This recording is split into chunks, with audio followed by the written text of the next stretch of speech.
So does anyone remember at all what the fuck we were The fuck we were doing? doing? Not a fucking clue at this We're point. standing outside of the Storm Shore Tabernacle Basilisk Gate area, but I don't remember why. Yeah. I don't know why we're here. Public is joining your game. Woo. I was about to say, what the fuck? And then I saw on stream, I was like, no. God damn it. Because you got. You'd think you'd know better by now. You should have seen it coming. You'll never see it coming.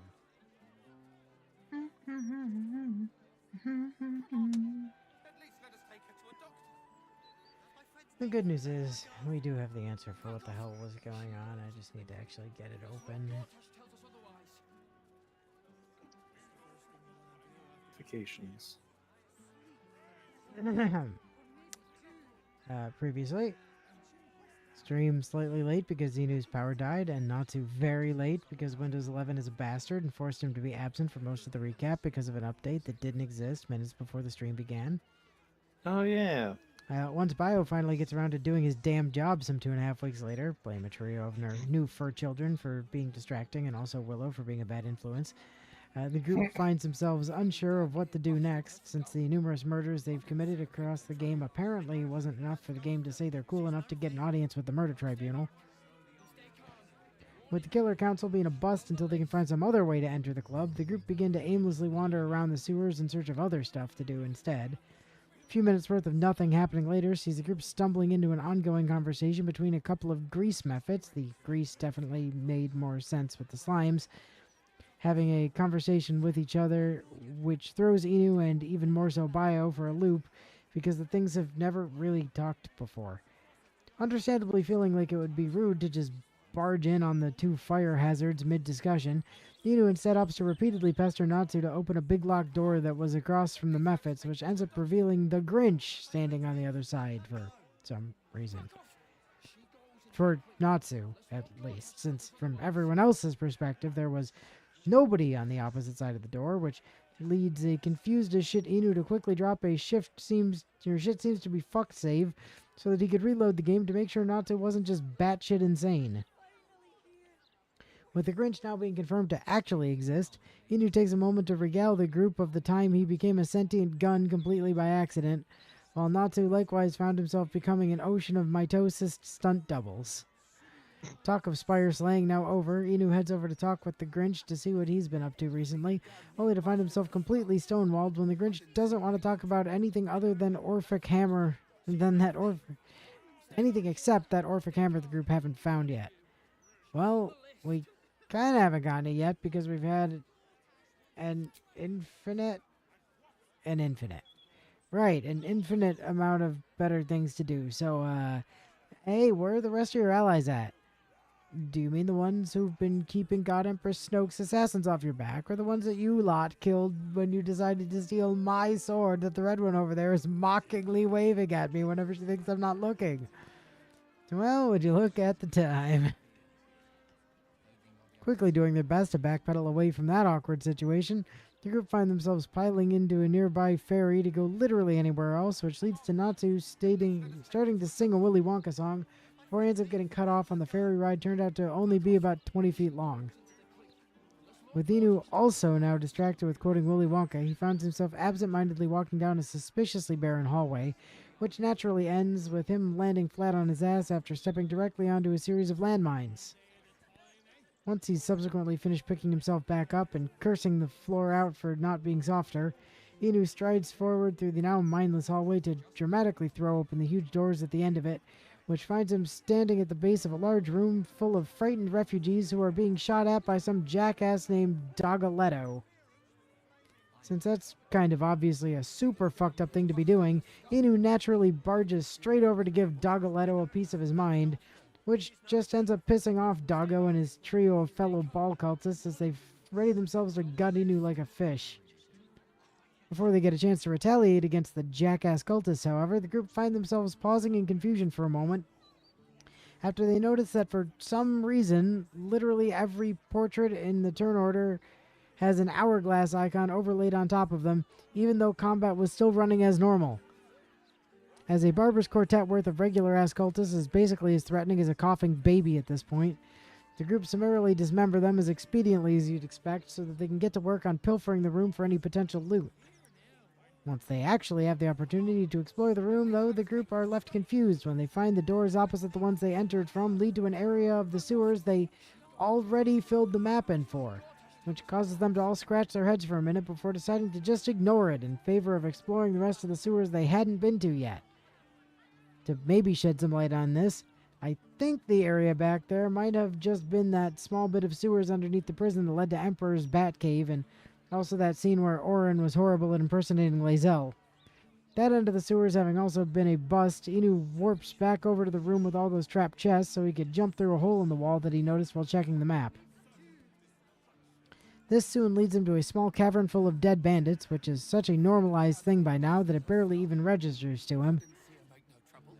And the familiar face of that tiefling warlock kid Arabella standing in the dead center of the pack of dead jobbers. Since that part was enough to sufficiently grab his attention, Inu cautiously approaches the child, only to find her blankly staring at some kind of weird magic slab that was jutting out from the ground a few feet in front of her. Once Arabella finally snaps back to her senses and turns to greet him and talk of the cool rock she found, Inu's understandably just a tad creeped out about what the hell that even was and elects to take the quickest path possible to get an answer by reading the kid's mind to find out.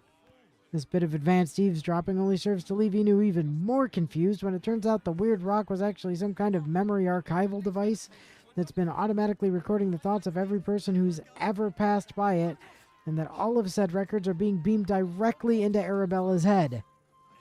Not really sure how the fuck to even approach asking what the shit that is, Inu instead decides to just ask why all the dead bandits, which naturally elicits the response of, "They came at me with knives, so I used the weave to fold them like laundry, just like Bone Man told me to." Now quite impressed with Arabella's ability to kill people with her mind, the group begin to turn away to resume their jaunt through the sewers until they get caught off guard by Sarge asking who the Bone Man even was. After explaining to Sarge that he's a dumbass for not realizing the child was talking about withers, since the last time they'd seen Arabella was literally during a conversation she was having with him at camp, Inu begins to lead the group into the sewers before he suddenly finds himself slowed to a crawl when the weight of a single piece of paper being placed into his pocket by Natsu is enough to cause his scrawny barred legs to give out underneath him. Now free from the burden of the completely unliftable piece of totally ordinary stationery, Inu once more continues to cut a path through the sewers by heading back over to those talking grease methods from earlier, which finds him entering a conversation with a very clearly insane dude named Alis Seracius. As if to preemptively underscore just how batshit insane he is, Alis decides to start the conversation by claiming the group to be a bunch of ball cultists, which I guess a fair assumption since their HQ is literally like 100 feet away, before then addressing his cousin, who happens to be a grease elemental, which is really just a nicer way of saying that it's literally made of actual shit, about what they did to the last person they saw who had their mind taken by Ball. The dealt with individual in question turns out to have been the lady named Saren from that note Inu found in the sewers last session, who, after fleeing to the sewers with Alis and Bareki after the three robbed Gortash's personal office, hid their latest score from the others so they wouldn't get caught with it, which the two dumbasses took as her turning to Baal worship and led to them murdering the shit out of her and going turbo crazy as a result. With a nonplussed, Inu is quick to point out directly to Alis's face that Saren was totally innocent and that he and Bareki were such paranoid idiots that they ended up killing her for no reason and went totally off the deep end because of it. Since that kind of thinking just make brain go ow, a confused Alis tells Inu to just get a move on with his facts and logic before he has to think more than not at all over how much of a colossal dumbass he is. Alis now left an even more gibbering mess. Inu strolls past him and his cousins to take a peek at the headless skeleton that formerly was Saren, which was sitting in a box waiting to be cremated just up the path, and is caught off guard when he's given the option to place something inside of the skeleton box. A prompt that does nothing but give him PTSD flashbacks to a time from the long ago era when Shadowheart still existed. Now at a complete loss for what the hell they're even supposed to put in the box, Bio is quick to pipe in to prevent Inu from falling into an uncontrollable trauma rage and informs the group that the item was likely in a satchel bag they never opened last session, which was sitting next to Bareki back at the murder door. As Natsu's the only one in the group who's capable of subbuttlery, he walks back over to the door of murder to rifle through Bareki's belongings and finds that the item in question happens to be none other than Saren's skull, which makes enough sense given that Alis mentioned that Bareki took her head off before summarily disappearing himself. Dude really must not have looked very hard for him, given that he was basically just down the road this whole time. Skull now passed back to Inu. He readies himself to dunk the bitch clean into the skeleton box, only to pause when Saren's headless ghost suddenly pops in to point at the box for him, as if it wasn't already glaringly obvious what he had to do. With the skull having now been dunked, Saren's ghost is able to regrow her head again, ghost logic, which enables her to hand the group a fancy necklace called Chancer's Carcanet, which briefly confuses Inu and Bio since they'd never heard the word before, only for it to turn out to basically just mean fancy necklace. With the fancy necklace no one will ever use now warped back to camp to make sure no one else could ever use it either. It's the principle of the thing. Inu takes a look around the site of Saren's tinderbox and, upon noticing a locked gate with bright red "Do Not Enter" text plastered across, decides to dimension door his way past it to see if he can't get a more proper reward from the locked chest on the other side. Not getting much for his troubles, aside from a sloppily written journal restating that Alis and Bareki are paranoid nutbags, Inu warps his way back out of the locked room so the group can go check out the last remaining section of the sewer they haven't been to yet. Well, aside from the part behind the locked homicide court door.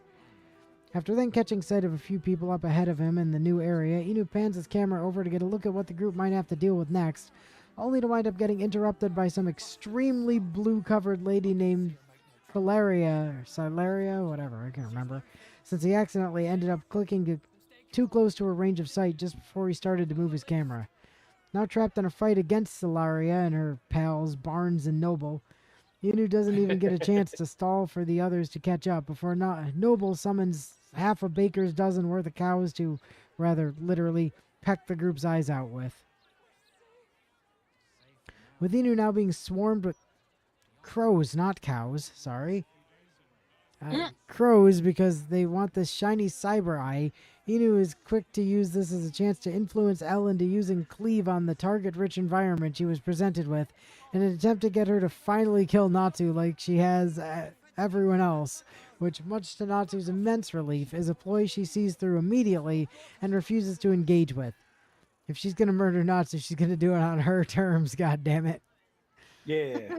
Natsu's relief doesn't get to last for long, however, as it quickly finds itself replaced with pure confusion when Elle does her best impression of a bald eagle to hype herself up, inadvertently forces the duo of crows next to her to roll a saving throw to apparently prevent themselves from exploding. To explain, this is a result of an effect from the bone spike helmet Natsu bought from Bareki for her in the previous session, which gives us wearer a passive effect called Fury in the Marrow that's supposed to make it so entering a rage causes any enemy within a few feet of you to take 2d4 psychic damage on a failed save and half that much on a successful one, but it's currently bugged so that a successful save prevents all of the damage instead. With everyone's brains now busy trying to process why one of the crows just randomly exploded like that, like that bird from Shrek 1, Natsu's rebooted brain defaults to making chowder references that nobody else but Bio actually understood. Feels bad, man.png. Sorry, Bio, that show is after my time. I'm not enough of a youth to know that show other than by name. Sensing this moment of weakness, Noble decides to take advantage of the group's confused stupor to pelt them all with his spell called Hail of Thorns, which the rebooted Natsu is able to easily shut down by firmly stating no, because his brain slugs giving him access to Solemn Judgment, a skill he thought he'd used for the first time here when he actually already used it before back during the big kerfuffle in the bank vault. Oh, son of a bitch. Having seen their master get completely shut down with only a single word, the remaining crows quickly decide that they do not get paid enough for this shit and begin to fly away to look for their next gig. Unfortunately, though, the crows end up flying by Karlak of all people on their way out, with the subsequent mess of blood and feathers that came out of this following, leading Natsu to realize that, much to his horror, the group just slaughtered a bunch of underpaid union workers and that he's now become that which he hates the most. As a despondent Natsu is busy curled up in the corner, lamenting over how he's no better than the Pinkertons, Karlak decides that she's not had enough blood yet as she rushes her way through the rest of the group to turbo-delete the rest of the Crows' old bosses with ease. Barnes & Noble now foreclosed, and the Crow Union having been busted, the group moved forward to see what the bunch of random losers were guarding, and find a huge mess of machinery that seems to be some kind of backup pump system for the sewers. Inu being Inu, he of course immediately starts messing with the pump controls without a second thought because he saw a big wheel he could spin, which ends up opening some random bulkhead nearby, before Natsu urges him to read the damn directions for the contraption instead of pulling things at random. Inu, of course, ignores this because he's Inu and begins hitting even more random buttons, before Natsu pulls up to his side with a megaphone in hand to once again tell him to read the damn instructions before you blow yourself up. Message begrudgingly received, Inu heads to look at the instructions as he was told, before then tearing his entire backpack inside out in search of them, and only for Natsu to point out that they're still pinned to the machine's pressure gauge because putting even a single tiny piece of paper in Inu's inventory would cause him to weigh 1 billion pounds. Elle is quick to make fun of Inu for still actively carrying around that metric ton of dye instead of just leaving it at camp, but her jab goes unheard because Inu is too busy reading the puzzle hint. Having done as he's told and read the instructions, Inu goes about trying to equalize the temperature and water levels of the device in order to open the nearby sluice gate as a confused Sarge meekly states in the background that the gate was already opened. This went unnoticed, as Sarge doesn't talk loud enough.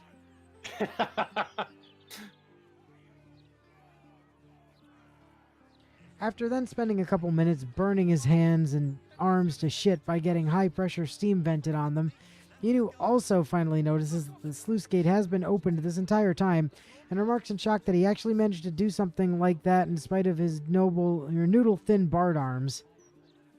Hopping down into the caustic cesspit in front of them, the group begin to dredge their way through the sluice pipe to see where it leads, only for the game to tip its hand pretty much immediately by dropping an autosave on them midway through the pipe. The group's fears over this sudden autosave are then instantly proven to be justified, as upon making it to the opposite end of the pipe, it's quickly made apparent they just stumbled into the Stone Lord's base, as the game cuts away to show none other than Minsk and Jahira handing off the money they stole earlier to some lady named Roa Moonglow. The game then wastes no time in subsequently establishing that the Roa lady they were doing business with is actually part of the Zantharum, the people that Nine Fingers had hired out to work for her as mercenaries, which likewise means that they'd been working with the Stone Lord in order to steal Nine Fingers' shit out from under her this whole time, while covering their own asses by pretending to work with Nine Fingers to stop the Stone Lord on the surface. What a bunch of backstabbing assholes. As if this display of bastardry wasn't already bad enough, Roa then sees fit to make fun of Minsk's presently MIA hamster by asking if he got a tiny brain slug too, which ends up revealing the true horror of Minsk's situation as it becomes apparent that the big brain had to put so much effort into keeping Minsk under control that he can't even remember his tiny friend to begin with anymore. What kind of monster could do that to a person? With Minsk now fighting off an aneurysm due to his brain wrestling with the lack of critical information it instinctively knows it should have, the group ends up caught in his crosshairs once the big brain finally gets him under control enough to have sniffed them out. With combat now being thrust upon them, the group are quick to settle on the plan of murdering the absolute fuck out of Jahira to hopefully get Minsk out of his brainwashed state, which the game is apparently more than willing to comply with when it decides to park the faker directly in front of them. As expected, though, things can't ever go that smoothly in these games, as when one of the nearby ball cultists attempts to cast Slow on everyone, both Sarge and Natsu end up wasting a spell slot to counterspell it, because Natsu had preemptively toggled his reaction on before asking how Sarge's spell slots were, which led to them both firing off a counterspell as soon as Sarge said he'd cover it and hit confirm on his end. Natsu likewise wasn't given an option to use his solemn judgment power here either, since it was actually a once per long rest type ability without him realizing it. With the group then taking a moment to recount Natsu's horrible luck with these games, Natsu decides to cheer himself up by casting giant fucking fireball on the massive target-rich environment that the game laid out for him, by having every enemy funnel towards the sluice pipe exit. With Natsu's spirits lifted once more with his burninating the countryside, everyone is quick to break into a silent panic once they realize it's now Karlak's turn, and pray that Minsk doesn't end up as a collateral due to how clumped together all of the enemies within her reach are. With Karlak thankfully having been able to suppress her urge to yell, "It's Karlakin time!" and Karlaking it all over the place, the turn order rolls over to Sarge, who proceeds to weirdly, literally, light up the joint by raining a hellfire of eldritch blasts upon all of the enemies in his line of sight, which also stick glowing light orbs to everyone they hit because of reasons. It's to do with his equipment. Not one to be outdone, Inu also loads his eldritch shotgun with malicious intent and blows away all of the enemies standing in front of him, which fortunately included Jahira as well, much to Minsk's immense displeasure. While Minsk is then subsequently busy building himself up for a blood rage, Inu decides that's just not his problem to deal with, and begins to scan around the area for additional enemies before noticing that backstabbing bitch Roa is making a run for the back exit of the hideout with all of the stolen money in tow. Hey, Natsu. Hi. So that Zentarum lady is kind of making a run for the exit, and does this have something to do with money? Yes. Say no more. I got this. Flies at Mach 10 to land behind Roa to knock her out with a karate chop to the neck. With Natsu having knocked Roa out to mitigate any potential repercussions from the Zentarum, this act of forethought and mercy will have consequences. He quickly switches off his auto-deletion field to prevent her brain from exploding in her sleep, while the others get to work punching Minsk in the face until he hopefully passes out. Once Natsu eventually makes his way back to the others, he starts to stab the remaining jobbers to death with his fish fork, which leads to him becoming really confused when he suddenly gets a note titled "Kibbles for Snickers" stuck to the end of his pitchfork, only to then become really sad when he realizes it was a reminder note written by one of the jobber the group just killed to go pick up some more of the favorite food of a dog the group also just killed. Sometimes life truly is just unfair. With the jobbers now finished off, the group is thankfully able to successfully topple the still very livid Minsk over by making him slip over all the blood from the dead losers, only for their celebration to be cut short by a very displeased Emperor to Squid phone call. Emperor to Squid phone to give his less than agreeable thoughts on the matter. Oh, thank God. Willow would have literally killed me if we didn't pull that off. How good for you. Now, if you don't mind, get rid of him. No? I thought that you could just put him in the shield network. Like, I couldn't give less of a damn what passes off as a thought in that empty head of yours. This one's too unpredictable and won't be anything but a hindrance to me. So make good on what I said in the last conversation we had, and do what I tell you to like the good puppet you are. Hey, fuckface, I don't know if you've forgotten or not, but let me remind you just in case. I have an eye patch! Well, damn, can't argue with that. I'll add him to the Brain Shield family plan right away. Fucking better. With Emperor having thankfully seen reason after an ample amount of death threats, Minsk is successfully added onto the family plan like Will's dad was, which also doesn't do much to stop him from being unfathomably pissed over thinking the Jahira the group killed in front of him was the real one. Fortunately, though, Minsk is evidently nothing if not amiable, as Inu is easily able to snap him back into a non-wrathful state by simply replying, "That wasn't the real Jahira, you big dingus." Which is all that was needed to add Minsk into the registry of accepted Bluetooth device list for memory swapping. Minsk now back in his right mind, he confusedly asks why the group went through the trouble of saving him to begin with, which gets everyone to basically answer in unison with some variation of, "Because you're the coolest motherfucker we've ever seen." Minsk is quick to accept this reasoning because he understands there is no way it isn't an entirely factual statement. Now suddenly finding himself having so many more new friends, Minsk quickly moves to introduce them to his bestest of friends before realizing something is horribly wrong and running off in a panic to single-handedly punch a hole through a solid stone wall in a frantic search for someone who had been conspicuously absent up to now. Figuring it best to leave Minsk alone to do Minsk things for the time being, the group begin to pick apart all of the corpses they'd just made in search of loot, which leads to Inu discovering that Jahira wasn't actually Orin like everyone assumed they were, but they did at least happen to have a note on them from Orin instead. Said note turned out to basically contain an explanation that Minsk is literally so head empty that the big brain is incapable of controlling him without some extra steps in place, hence the Jahira cosplay, as well as a step-by-step guide on how to properly mimic Jahira, which is just rich coming from Orin of all people. In addition to a warning to never do anything bad to Minsk Hamster for the love of God. While everyone is busy cleaning the pockets of the dead jobbers for valuables, it's at this point that Natsu decides to pop open the bag of stolen gold he reclaimed from the unconscious Roa to check that everything is is accounted for, only to come to the panicked realization that the bag of stolen gold doesn't have even a single cent inside of it. Not wanting to immediately jump to any conclusions, Sarge puts out the entirely rational idea that maybe it just appears empty so that players couldn't just steal the gold from it, which calms Natsu enough that Inu is able to continue reading through all the notes the dead jobbers had on them. Now informed that the ghoul playing the role of Jahira was apparently a natural-born method actor who adapted to their character with surprising ease, Inu poofs all the notes away to camp so he can actually walk again, and makes his way over to the hole Minsk made in the wall to see if he's found the mysterious person he was looking for yet.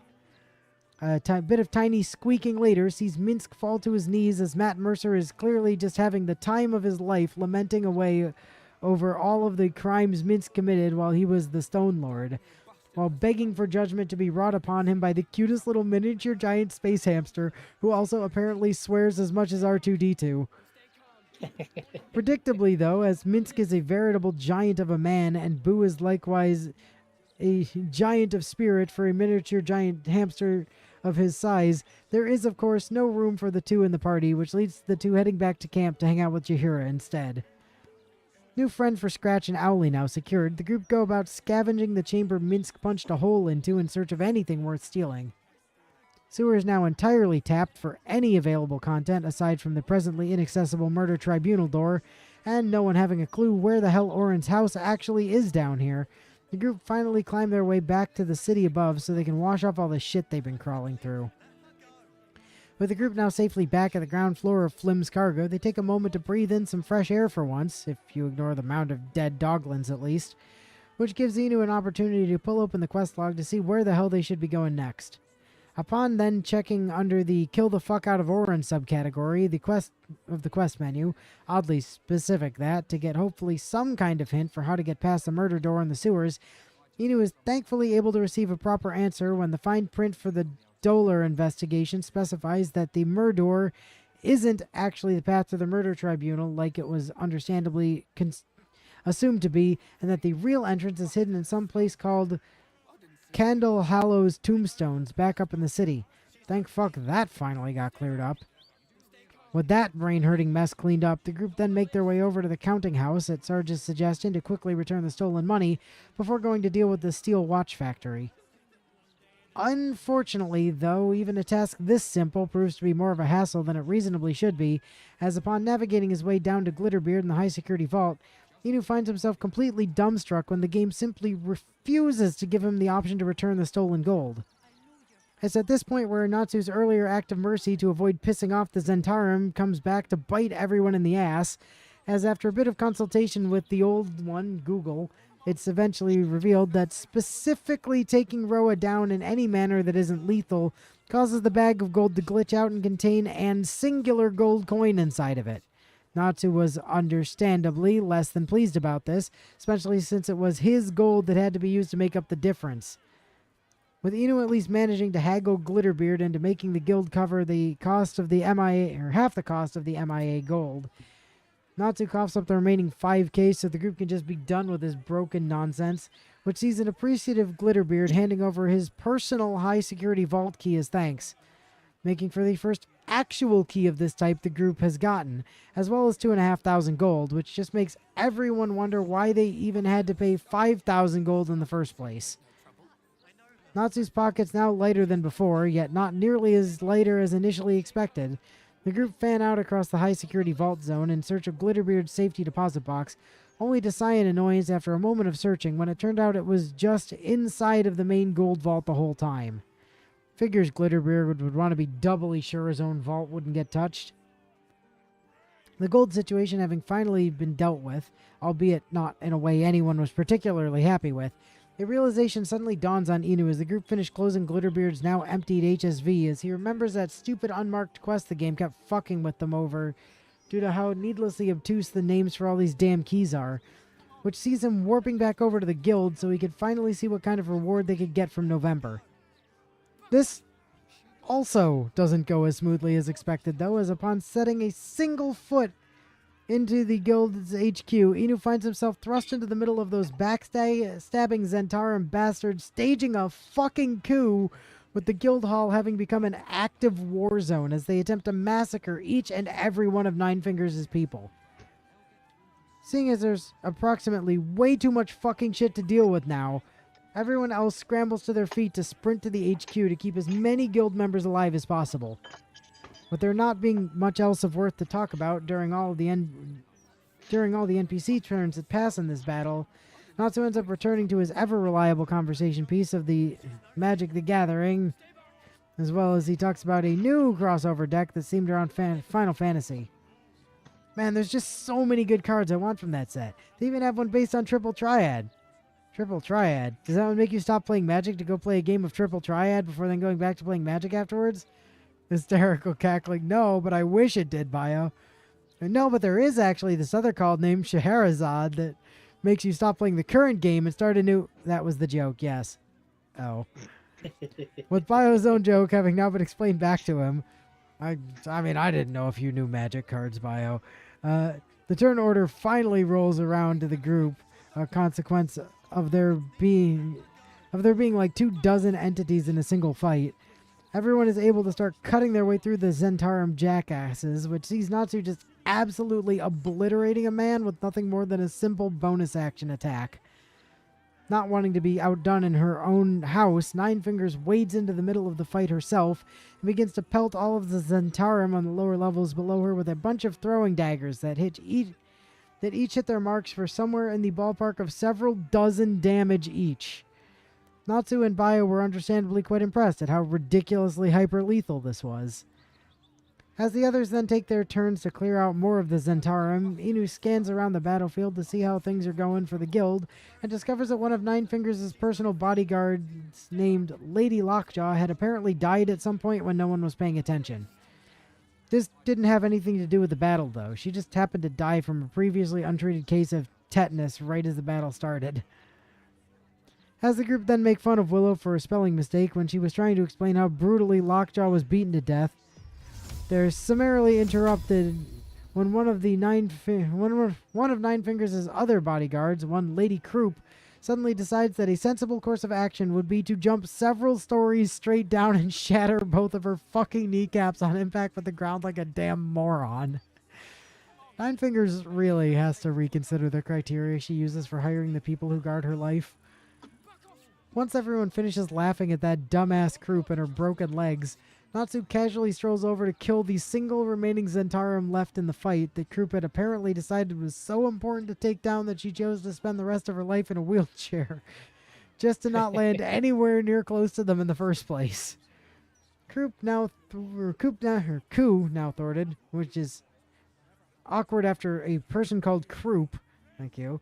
Coup now thwarted, everyone in the guild smacks their hands together to shake off the blood and immediately get back to their stations as if nothing had happened, while stepping over at least a dozen corpses, some of which used to be their own people in the process.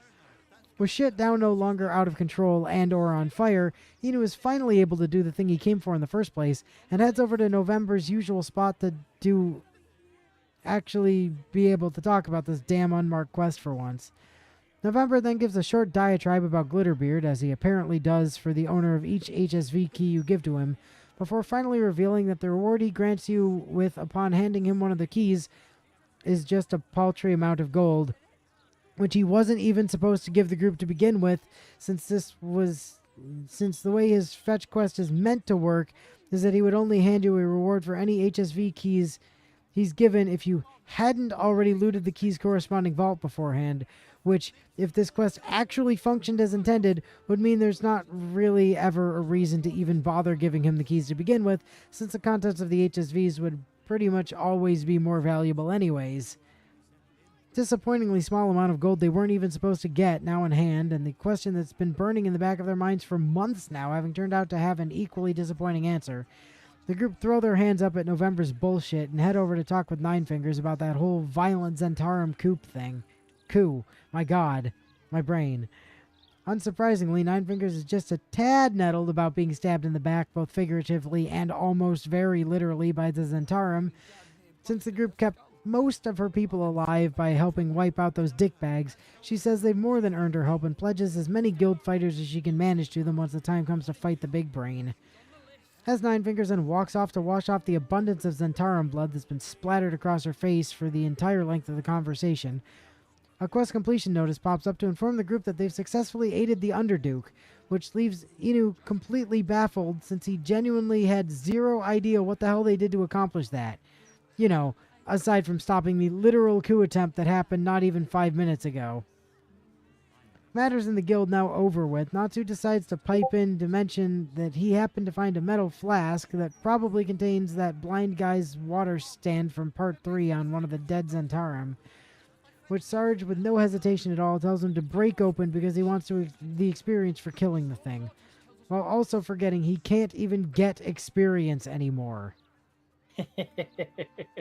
After taking a moment to yell at Sarge for being dumb, Inu decides to pop over to Basilisk Gate real quick to see if he can't follow up on a lead about a child who was potentially kidnapped by the hag whom Irina turned into a sheep a few sessions ago. The hag who turned Mayrina into a sheep is what I think that's supposed to read, but it is in the opposite direction. I'm pretty sure Mayrina did not turn any hags into a sheep. Arriving at the barracks, Inu soon finds himself witnessing an irate mother named Laura shouting at a flaming fist named Liara about a lead that Liara told her to come see her about, only for Liara to end up freezing up mid-sentence and loop back around to confusedly ask why Laura was here as if her brain got wiped mid-conversation. Now that is probably some hag shit right there. As if this wasn't already a clear enough sign that some nefarious fuck shit was going on here, Laura's response to this mid-sentence factory reset implies that this exact thing has happened numerous times in a row, every time Liara almost comes around to actually getting to the point, which is officially weird enough for Inu to step in to break the conversation loop. Relieved to finally get anyone to help with her problem that isn't some kind of malfunctioning robot,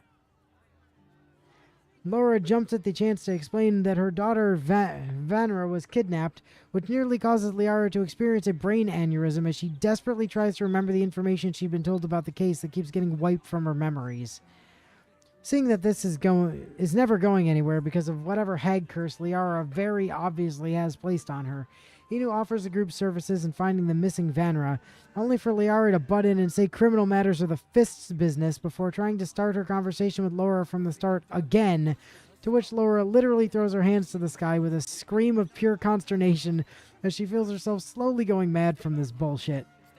Choosing to just ignore the malfunctioning help desk robot outright at this point, Inu directly asks Laura for information on what happened, since paladins are honor-bound to ask, "What's wrong, little girl?"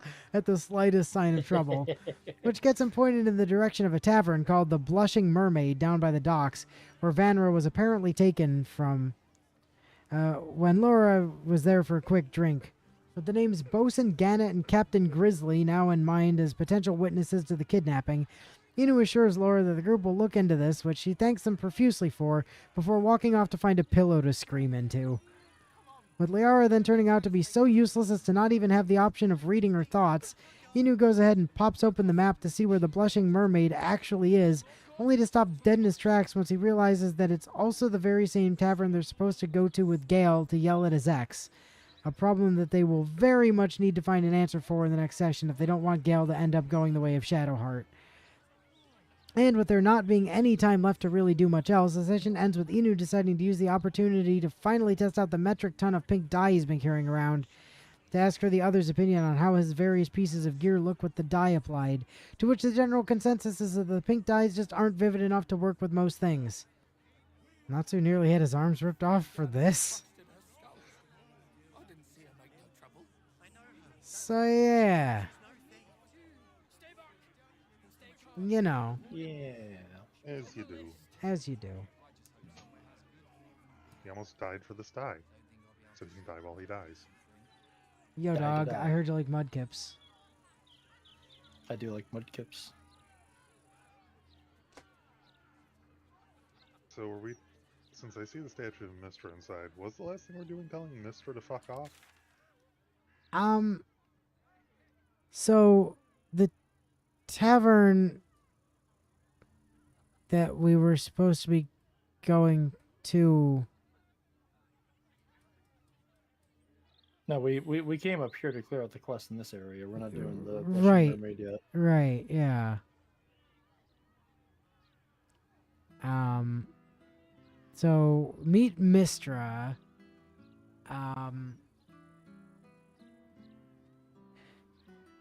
But If this devolves into a fight, do we want a long rest? why are you low on shit? Because I'm pretty fine. From what I'm seeing here, I got 5 level 1s, 3 level 2s, and 1 level 3. So, strictly speaking, I think I'm okay. Especially since my main purpose is pew, pew, pew, pew, pew, pew, pew. So, probably? I also didn't know where Natsu was.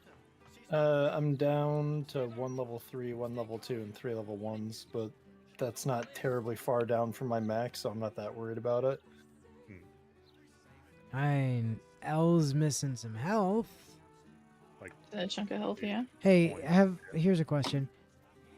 Do all of us warlocks used our warlock spell slots? E. I just got one back by using a necklace recharge thing that I have. Of But, your warlock ones or of your Yes, of my regular level warlock. ones? But of my warlock one. But I'm fine with a short rest if we want to just like refill it to full anyway. I mean, it will also give L some health back. Yeah. So like it gets me both of mine, it gets Sarge both of his, it gets you one, and it gets L some health. So Yeah. like in case a fight breaks out, like I don't think we need a long rest at this point, but the short rest might be worth doing. Yeah, look at that. I was almost back to full. Yay. Oh yeah. Man, those fucking barbarian hit dice. Woo. Barbarian. Alright, well. Whoop. F6 is not the quick save button, you guys. Is it Alt F4? Yeah, Tell me it's Alt F4. that's the one that does it. Totally. So. Mistra. I guess we just kind of gotta see what happens, huh? I mean, I've got a save well. down, so. Let's go. Do you want to kill a god? Guess it has to be a god. Hello, the statue of Mistra. I don't know. You see an altar Okay. dedicated to Mistra.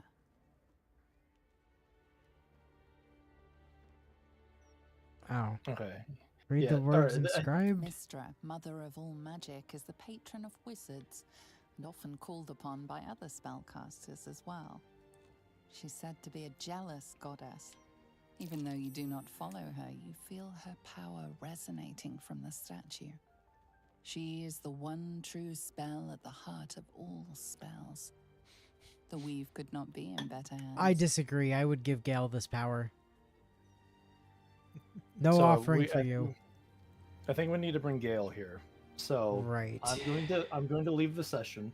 you're going to kick my character out of the party and bring Gale in to do this scene, and then we'll retrieve my character after the scene is done.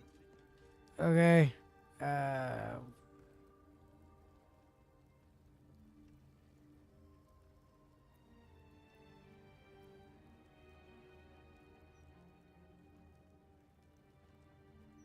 Okay.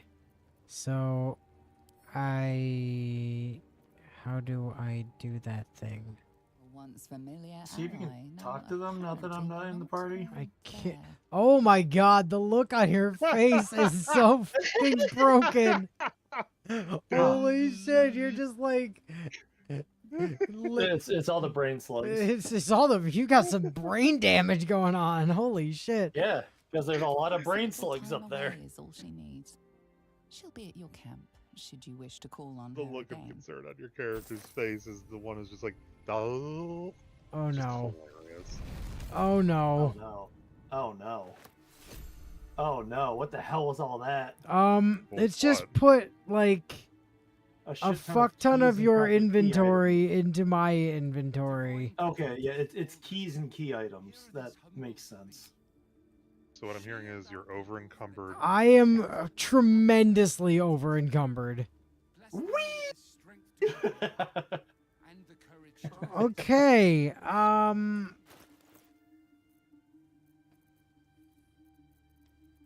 Yeah. All of those keys have weight. And so do these Misty Step boots. Well, send them to like Karlak or someone who has a bunch of extra strength and therefore weight capacity. You know, it's probably this 25,000 gold is probably the big issue. Oh, for sure, because that's almost 26 pounds. Like, how much am I over my capacity? Because I think my lot. maximum is like 120. No, that's your absolute maximum. It's not you're just barely encumbered maximum. Well, that's what I mean. And I'm currently at 126. Yeah, but I'm saying it's not just 6 pounds you have to shed. To No, avoid being I know encumbered that. I know that. But Okay. does anybody literally not have any gold on them whatsoever? Yeah. Okay. Let me send this to you. How much spare weight do you have? Looks like 30 or 40 pounds. More maybe. than enough. Okay, Yeah, cool. yeah, I he's am definitely I more am now. back to a point of being able to move. I'm still encumbered, but I can move. I'm saying just send all the keys to L.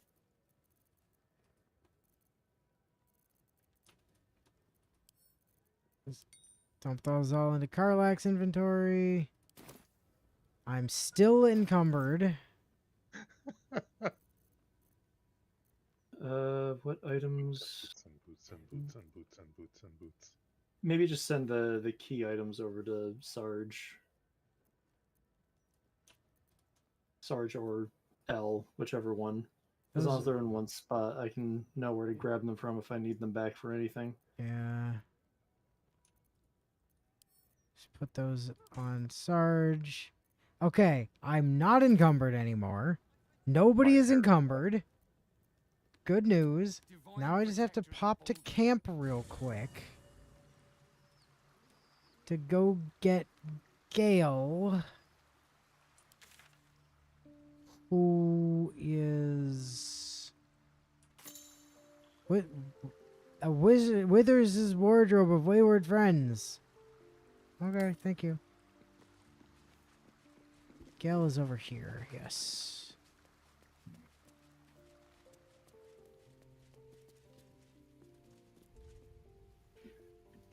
Hardly the noblest conflict we've encountered, but criminals will have their squabbles, even in the looming shadow of utter annihilation. Yes. Just like, get over here. With pleasure. Nah. Lead on. Now get over there.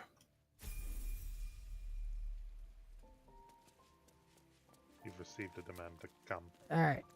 Back Mistress to Magnus. not here. It's been some time since I stood before her in a place like this. Okay, Gal has an explanation point. Wait, we have to actually level Gal? That's just annoying. Where's the auto button? Maybe it'll matter. Nah, he should be fine going in with only 8 health. He's a wizard after all. Evocation. Actually, no. Hold on. What's the elixir? The potion one. Transmutation. I could also just multi-class him into other things. Oh god, no. Watch as Willow has an aneurysm. No. Going, no! Alright, let's make Gale a bard real quick. No. And a fighter, and then a barbarian, then a warlock. Wait. Oh, Willow says wait. I don't know why. 1 in every level. Willow says 1 in every level for Gale. Oh Alright, let's my do God. it. Will Willow's that get us the approved. achievement? I have no idea. Let's find out. Oh shit, I'm not gonna be there for it. Fuck! What achievement? Okay, hold on. I am going to save before we do that, though. Gale shows up to talk to his ex as a full-on barbarian. Absolute. Yeah, I don't think I could have gone through with it in truth. And I'm glad that I didn't, given what has come to light. Alright, hold on. Sorry, Gale. I didn't actually mean to talk to you there. I meant to click your level up thing. We do need to talk to you, but it would also be very funny to just make him a barbarian and have him, like, bludgeon Mistra to death. Be very His funny. barbarian rage yell is fucking hilarious. Is it? Well, Yes. he will be a barbarian because he's going to be every class, so... All I can think in my brain is, yeah! Yes, I knew that was an achievement. I just wasn't sure if it was gonna count with it being a not player-controlled character. Well, Although I guess it you is did- technically player. I don't Yeah, know. because you can play as Gale, so...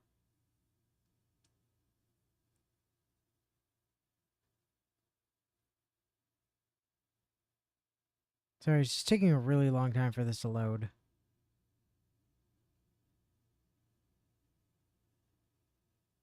Trying to load all the brain slugs at camp. Yeah, and I mean, it's definitely worth experimenting.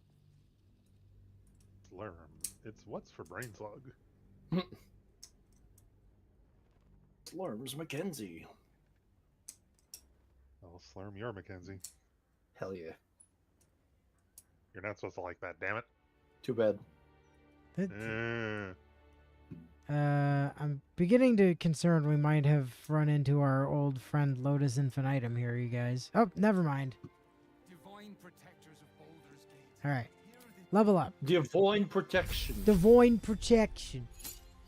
Straight up power of Grayskull.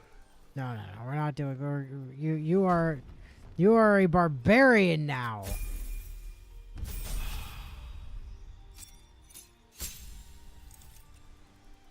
No, not barbarian level 2. Sorry, we're now adding bard. Puppet shock barbarian now. I half expected that to be. So after we broke up, I kind of lost my way for a bit and started dabbling in things. Maybe started downing some protein powder. All right, yeah. Sorry, Gil, you're not actually bard level 2. You're now a cleric. Right up power of clerisy. Yeah. This is the core concept of an identity crisis. And now you're a druid. I get a power of nature. You're also just whatever the default is in all of these classes. And now you're a fighter.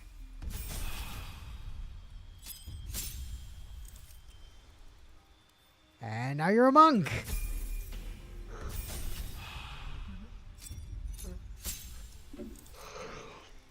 And now you're a paladin. I love him taking the poses of like every single class. Choices pending. Maybe I don't want choices pending. Fine, you can have Protection. Sure, you can have protection.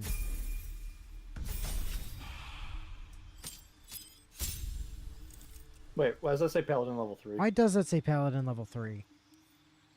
Ow! Why? How did he get 2 levels in Paladin? What the fuck happened there? Well, you have to reload. Yep.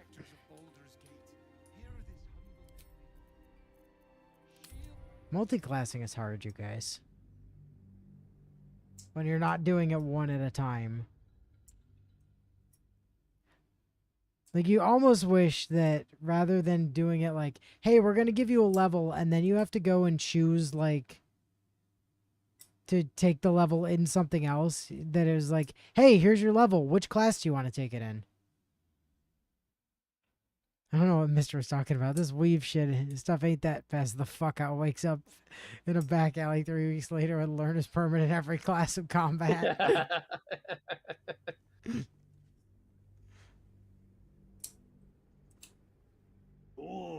Good.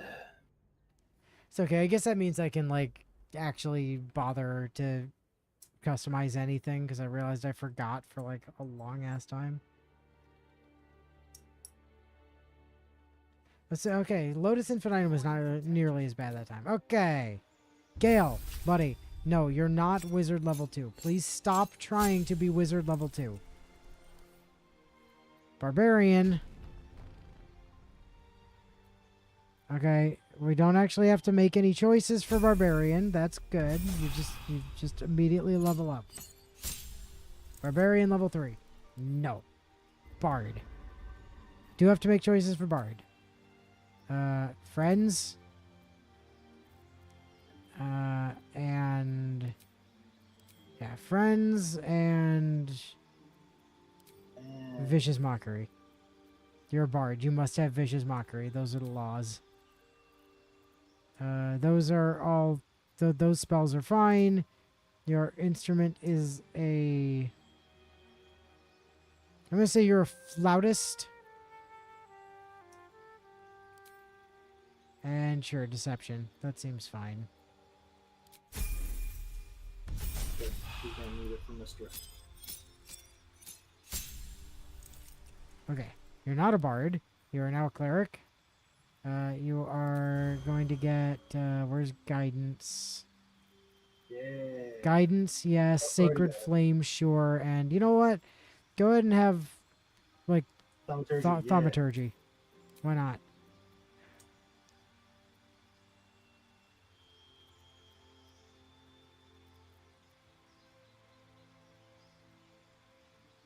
I could give him Corpse Explosion.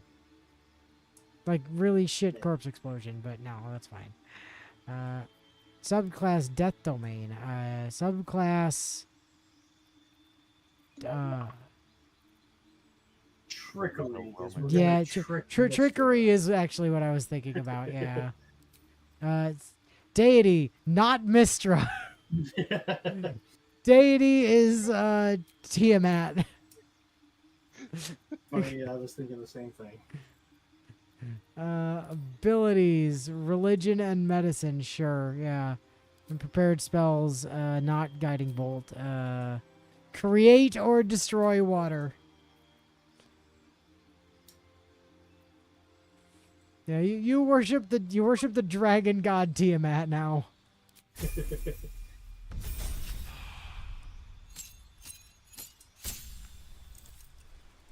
Okay, Druid. You're gonna get Shillelagh. Yeah, obviously Shillelagh and Thorn Whip. Yeah, sure, those seem both fine. What about, let's give you Goodberry. Naturally. Oh, You're Druid. You must have Goodberry. Those are the laws. I don't make the laws. I just obey them.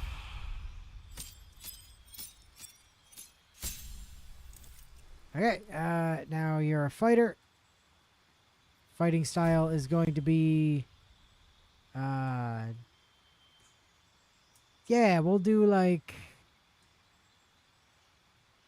Yeah, we'll do protection here, and then we can do like something else later. Now, what kind of druid doesn't take Goodberry? That would never happen, yeah. Definitely not.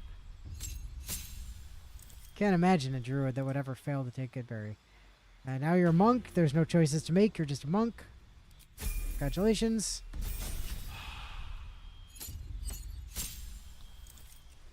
Alright, now you're a paladin. You are Oath of the Crown. Vengeance. No, Oath of the Crown. Vengeance. He's trying to literally build a crown. Although I guess he is also trying to get revenge on his ex for being kind of a bitch, but Yeah. see, Will is saying crown too. Like he's after making his own crown of Karthus here. So Remember to crown your king. that one just seems reasonable, frankly. But it's preserving the order and laws of society, and he's just like, I'm gonna upend that shit. He will be the order and laws of society. Yeah, so he's not preserving any of the current stuff. It's fine. It just means he becomes a fallen paladin until he establishes the new rule of law, and then he's good again. You're the one that said fallen paladin was like clearly the best one. Oh, it absolutely is. All right, cool. Then he's a paladin. See? He's No, a you're not. You're not level 2 though. Sorry, we're not making that mistake again. Now you're a ranger, and your favorite enemy is the keeper of the veil. Keeper of the veil. Creatures from other planes of existence. That must include gods, right? And your natural explorer is beast. Urban beast tamer. That way you can have a cat. Oh, yeah. Great. There you go.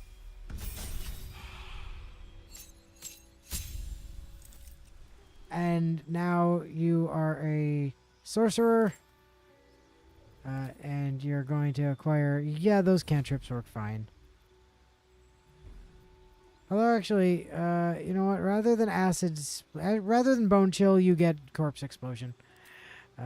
Yeah, nope, those spells are totally fine. Does he already have Thunderwave from somewhere else? Yeah, it's highlighted in yellow. Yep. Okay. Wild magic! Oh, God. Oh. Yeah. Yeah. Yeah, I was already doing it, Willow. I was already doing it. You didn't have to tell me. And finally, Gale. Finally, you are now a...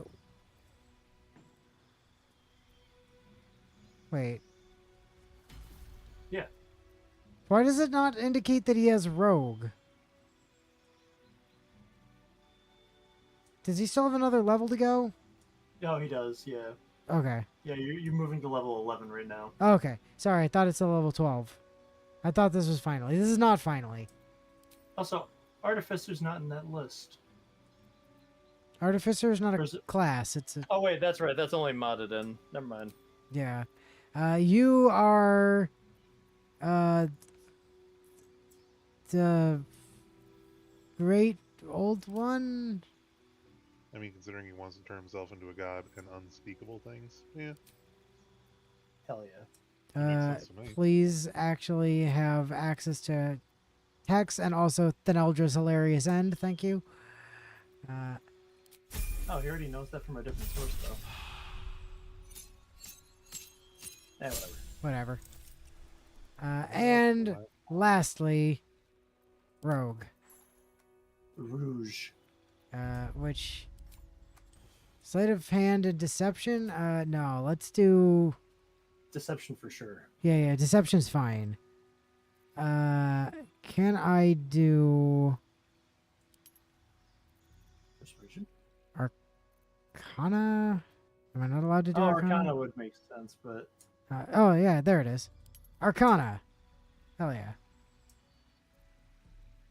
Acrobatics? I can't give him expertise in acrobatics. That's not how that works. But I could give him proficiency in it instead of in sleight of hand.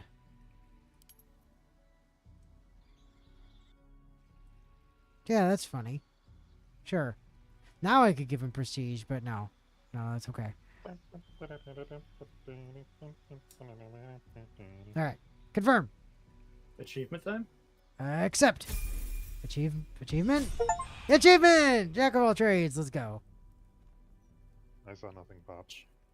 That might be because you didn't actually do the leveling up, possibly. More likely than not. Okay, so Gale now has like 50% more HP than I do. So that's fun.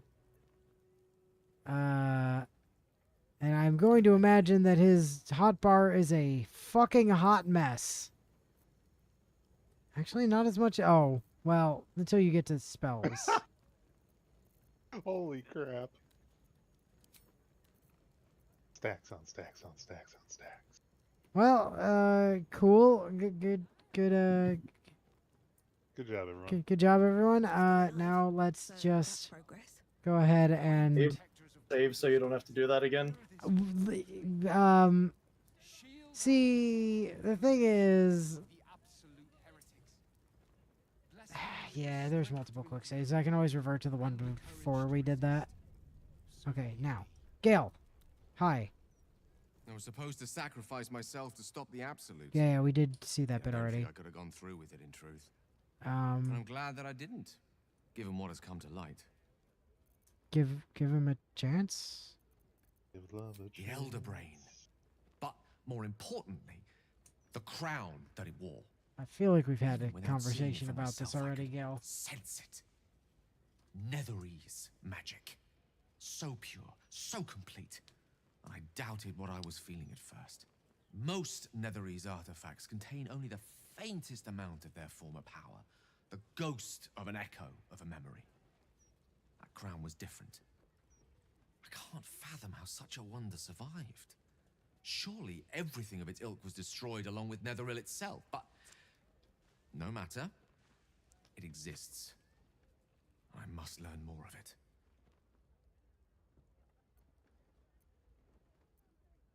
I feel like this conversation got randomly ripped out of the middle of some other conversation We now. need to learn more about what we saw. An artifact as powerful as that crown must have been documented somewhere. Sorcerer's Sundry. But we have the book already. It's been serving the arcane community for centuries. Gale, are you Their drunk? collection of rare tomes is I think the game is playing catch up on dialogue that Netherese should have texts are played. hardly commonplace, but I'm certain Well, they'll he have did just one or gain a two whole lot of stashed power away. and a whole lot of You'll different have to things, forgive so my I eagerness, can but understand the my confusion. suspicions proved No, that no, he gained a water little bit of power and a was whole to bunch be of the different answer to things. all our problems. Okay, cool. Guys, the bullshit you just put him through broke his brain. Seems that way. See? Mistra! Hey, yo, There bitch. she stands, just as Elminster promised. Mistra, goddess of the weave, mother of all magic. The Yeah, old man jealous wasn't bitch. lying. She's opened a summoning channel. Can't you feel it? Gale's right. The very air around the statue crackles with magic, as though the weave itself were coursing beneath her stony skin. A stream of pure, undiluted weave. I only have to reach out, and it will carry me to Mistra, wherever she may be. Time was, I'd have given my right arm for a chance to speak with Mistra again. The left one, too. Maybe a knee.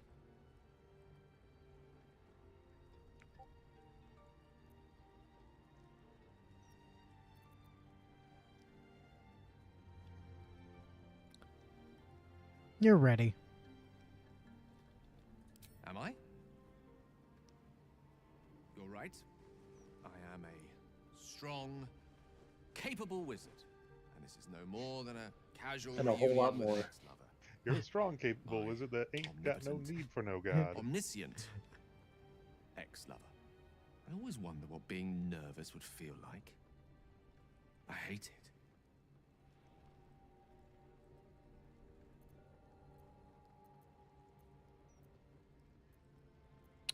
During my time locked away in Waterdeep, I prepared a quite comprehensive speech for her on the subject of our former relationship and the manner in which it ended.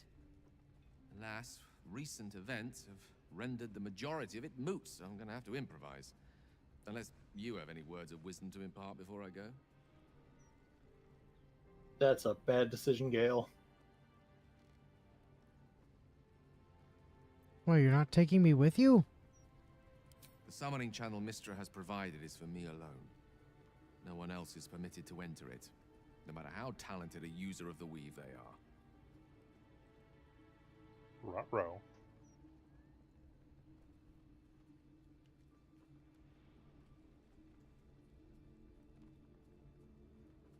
We don't have the crown yet.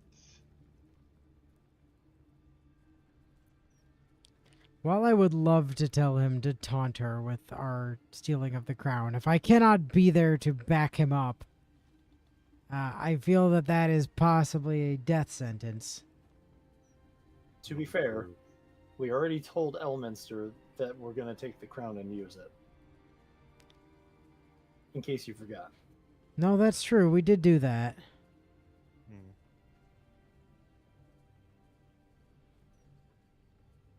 Not saying that you should pick two. I'm just reminding you that the cat's already out of the bag on that one. Yeah, no, that's true.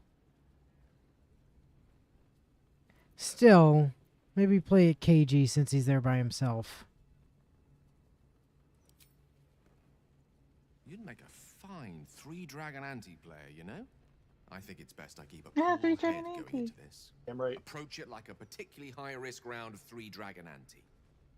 I'll let Mistress show her flight, Or and then I Pasak. can see how strong a chance we stand of winning the gambit. I'll only be gone for a matter of moments. The outer planes experience time quite differently to our own. Wait for me. Please. And then he never came back. And then he was Laser gone. dolphins.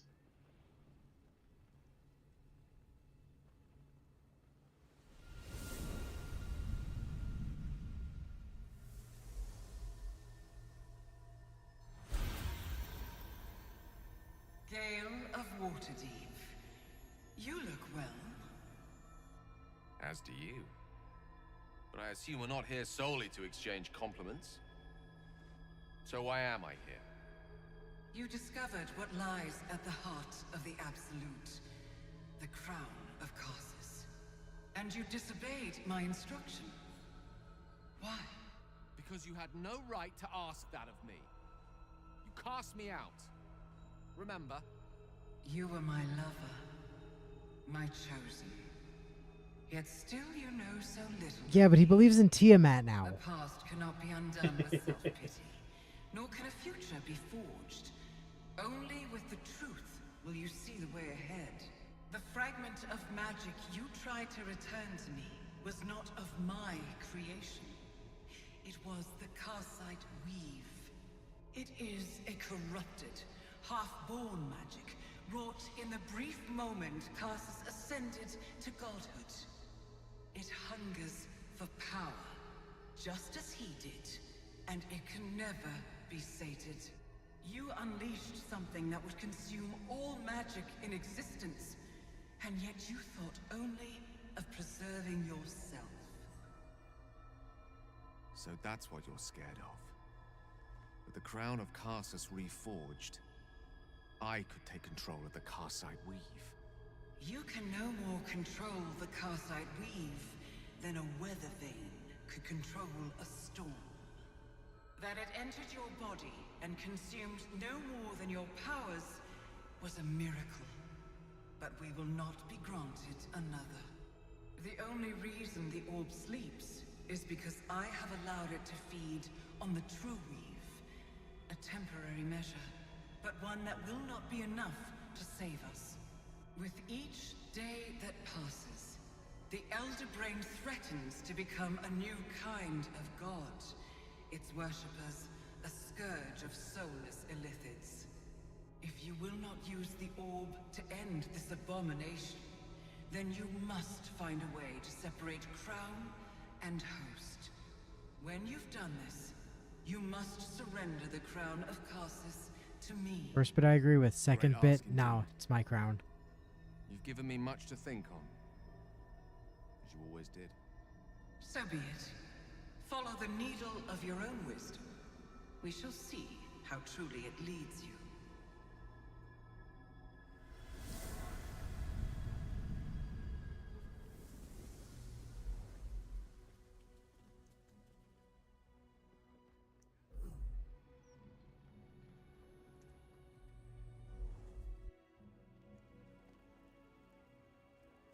Plot, plot, plot, plot, plot, plot. All right. So, he's not dead yet. The Karsite Weave. I had no idea. Do you realize what this means? The orb is no stray piece of ordinary magic. It is something entirely different. The nascent form of a new divine power. Of course, I couldn't control it. I was mortal. Oh, what, Willow? You don't like God, But Gale? once I reforge the crown, the power of a god will be mine to command. The orb will answer to me.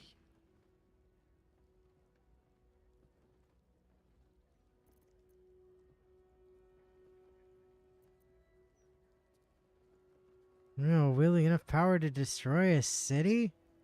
I like the sound of that. So do I. Though I'm not sure that's the purpose I'd apply it to. Let me assure you, Karsite Weave has no more inherent evil to it than a child in the womb, or an axe half forged on the blacksmith's anvil. It is a tool, ready to be shaped by its wielder, by me. And you know me to be someone of reasonably sound moral judgment, don't you?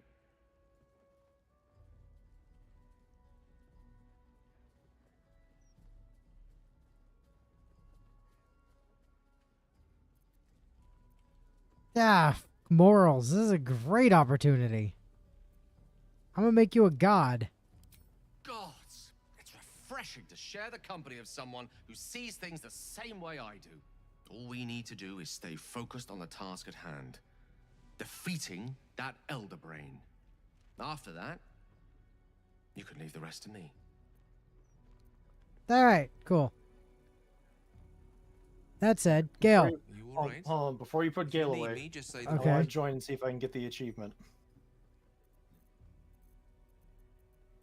Join game.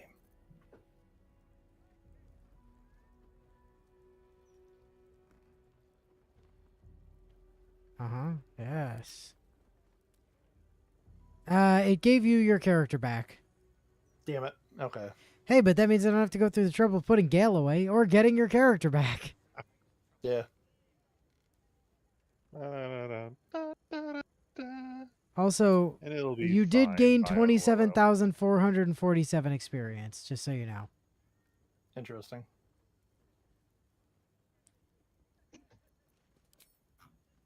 So that's cool. Alright, well, did the Gale thing. Awesome. Do you want your money back, Natsu? No, you Alright, take it back. And everything past the water jug, it looks like, is also your key item stuff. The key items I'm not as worried about. That can, that's just party bound for whenever we need it. But not the money. Especially not the money. Well, considering I'm the one that does all the merchant interaction, I should have the money. Correct. Especially not the money.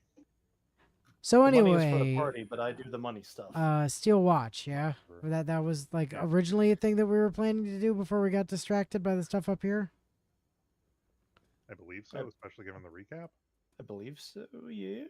Besides, we have a racism nuke to get out of my inventory and the fuck away from what's his face. Okay, I also see where the Blushing Mermaid is now. It's, like, dead center of the city above the counting house.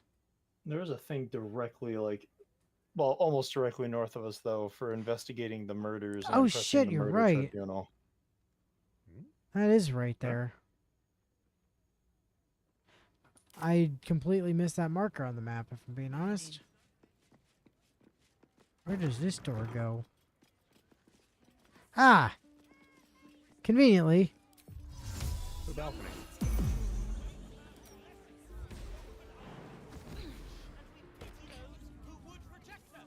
Conveniently an escape hatch to get me out of there faster. Huh. Just gonna ignore those fists hanging out there and, oh. Maybe I won't. Yes. Kendall Hollow's tombstones. A self-help book explaining that true happiness begins with a tidy house and well-polished floorboards. Neat. Well, never mind. That door is no longer locked.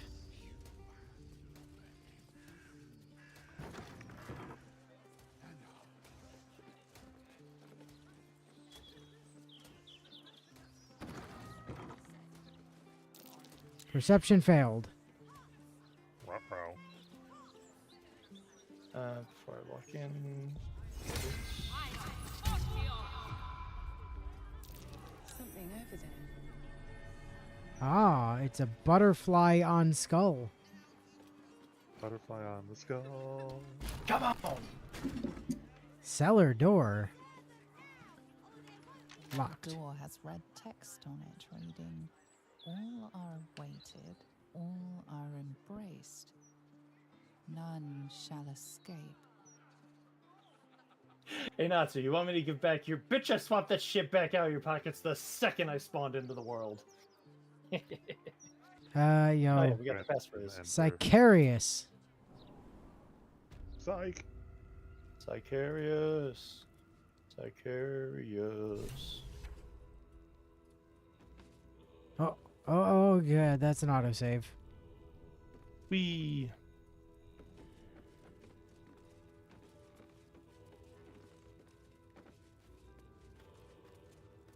Where's the rest of our party? I don't know. I was looting the chest that was outside the door. Y'all went down already. Yeah, Now I'm down here. I figured I'd just leave looting to the loot goblins. Yep. Also, it's not like As I for have Elle, I don't know where the- she's at. Probably still back in the inn we were talking to Mr. in. She's playing 14. Or Playing possibly 14. Stardew. I'm not even playing Fists Stardew. This way. Well, I was going to say probably modding the fuck out of Stardew for cultural purposes. Culture. I remember that time you put culture on stream, Al. Culture.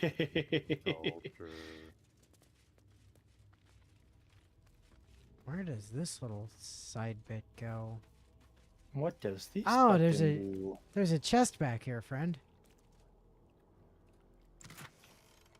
It's got a scroll of Otto's irresistible dance. Well, thank God for that. My wizard level is too low, but I am taking it. Oh, perception. Oh. Huh. You seem to have set things on fire. You seem to have dropped a bunch of exploding barrels into the room there, Sarge. Which did absolutely nothing because I already ran past it. You were out of the way and no one else was nearby. This just in, Sarge tried to kill me with exploding barrels. Yay. Also, did I not... I could swear that I sent these dies to camp last time. So that I wasn't carrying them around anymore. I could swear I did that. And yet they were... Present me well. Oh, Jesus Christ, what? thine own, or I shall rend thy flesh from bone.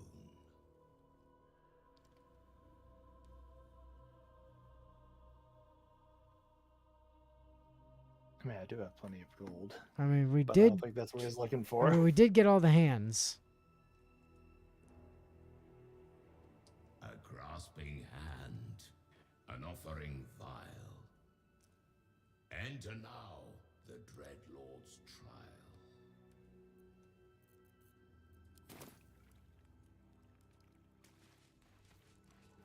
That which guards, that which watches, that which lurks. Uh-huh. Uh-huh. We are now in the Ballist Crypt. All in. The ballest of crypts. Ballin'! Welcome to MTV Crypts. Ended on having tried them out since the save you made to load them into next time was purposefully just before you tried to... Oh, that's right. I think I meant to send them to camp after we got done with the... And I might have done and then forgot to save. Okay, so I guess we just go. Go on in. Welcome to the Murder Tribunal. Neat. Wee. Soleil. Yas, queen. Echo of Sendai, Echo of Amalisan, and Echo of Elisera. Gesundheit? Yeah.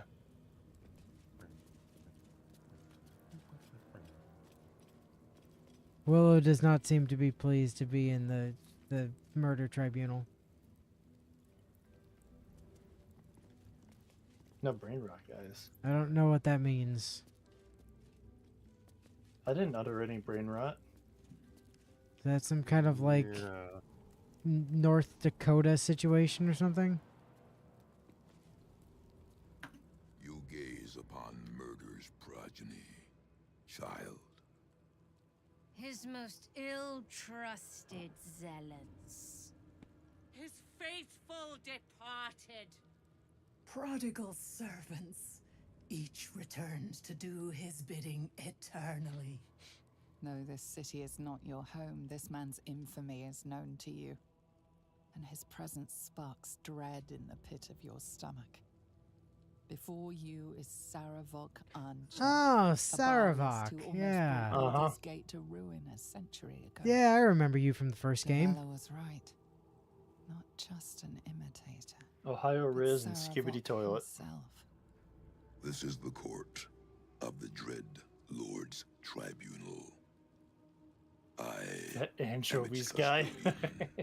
Here come those who seek to transcend, aspirants of his most profane order, the would-be unholy assassins of Baal. It's a good thing I'm not Man. playing Dirge, because I would absolutely be trying to be Baal's chosen right now. No, see, I would love to be an assassin of Bald because the armor that I get, or that we would get off of that, would combine with the weapon I've been wielding to be like one of the hardest hitting things in the game. Because the armor you get makes it so as long as the thing isn't that you're trying to attack isn't immune to piercing damage, it becomes weak to piercing damage. A So test all of my melee to attacks would do prove double your worth damage. to Baal. Approach, aspirant, and be judged.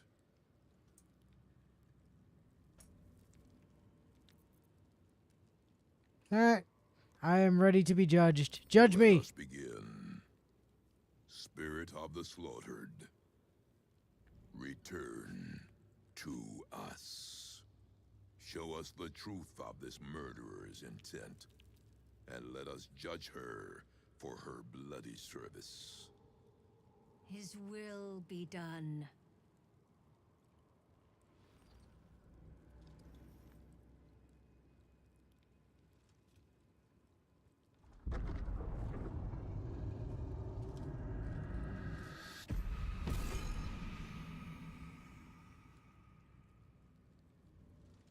You took this spirit's life, and thus its voice. So, speak for it. How was this pitiable creature slain?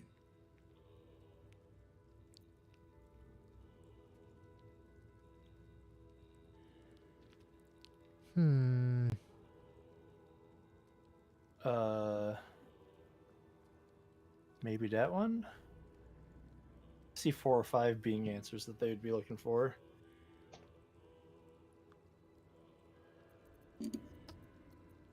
Yeah, I kind of like 5 a little bit better myself.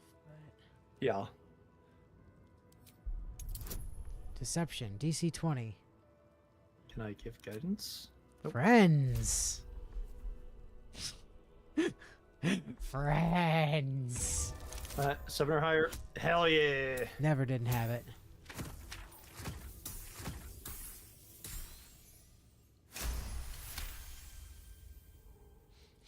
Reverence. Zeal. Long It's pronounced may he Zexel, thank reign. you. Okay, so they did like that answer. Good, good, good, good, good. Your offering pleases Lord Baal. Your words delight him. You slaughter well, aspirant. You are deemed worthy. Hell yeah, that was easy. Enter the Dread Lord's abattoir and submit to his will. Wait a minute. Are we actually gonna be able to get the armor? I'm certainly gonna find out, aren't I? Is there a downside to this? Don't know. But it seems like a bad idea, so I'm doing it. Mm-hmm. And yes, he does look like the dude from Mortal Kombat. There are many Or dudes the- in Mortal Kombat. Yeah, but he looks like he could be like Shao Oh, Kahn. wait, or... Valeria. Oh my god, Valeria is here. Do we get to kill the hell out of Valeria? Yes.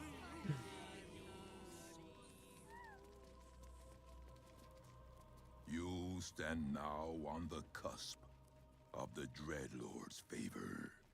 Always vote for bad decisions.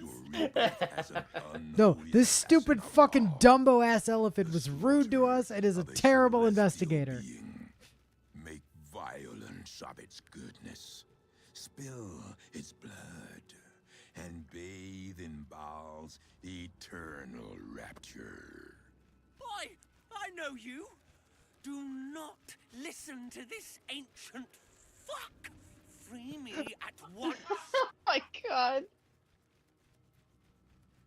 I'll sacrifice a creature to Baal. Spare no violence for the Dreadlord's grace, and savor every moment of the creature's slaughter.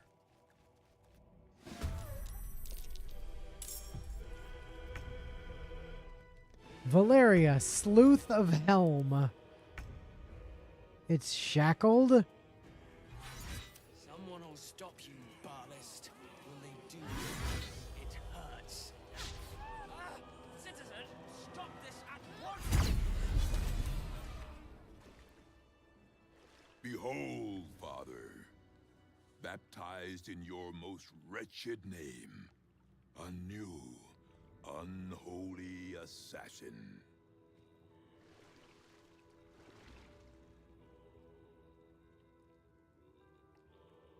Well, hey, your eyes are not fucking derping out this time.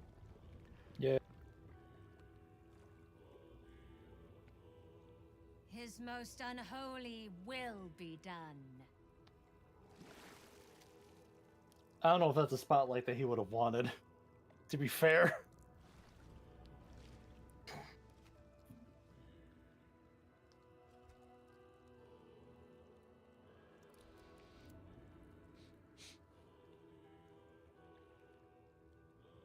So now you are an unholy half-illithid assassin.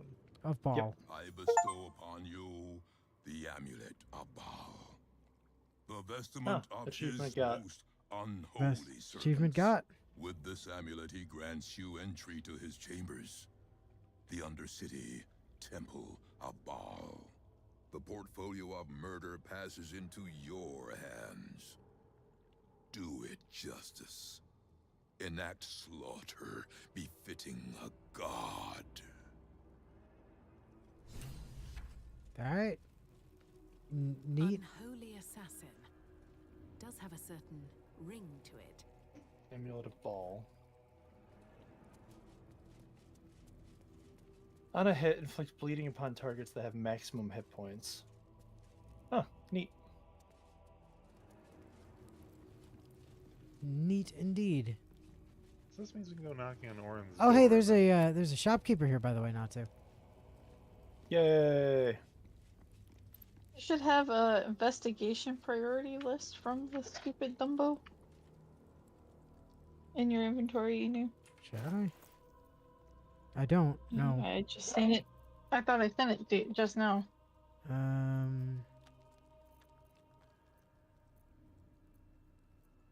don't see it. Is it not? Is it the bloodstained? It's not the bloodstained parchment, right? No, Not that's a book, but paper. the bank pass. Keeping up appearances. I don't see it.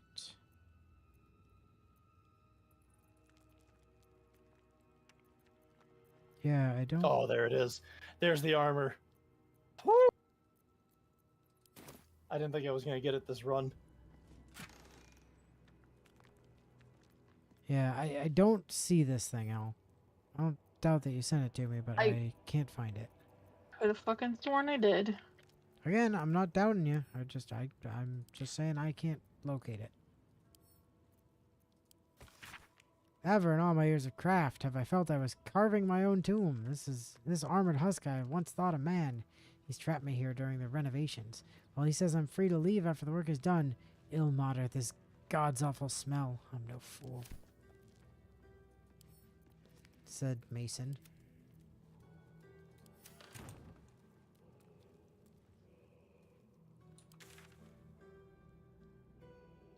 Okay, okay.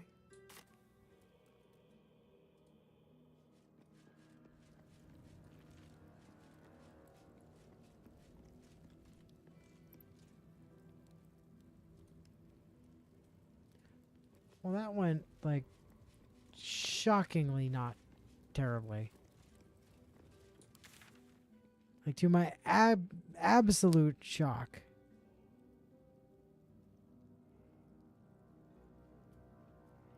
Did not actually go, like, insanely I don't want to know what the wrong. ramifications are going to be for killing that Celestial, but I got armor I didn't think I was going to get this run, and I'm going to do some fucking work with it. That's not the graceful cloth, surely. No. It's this armor. Ballast armor. Aura of murder. I mean, yeah. Seems legit.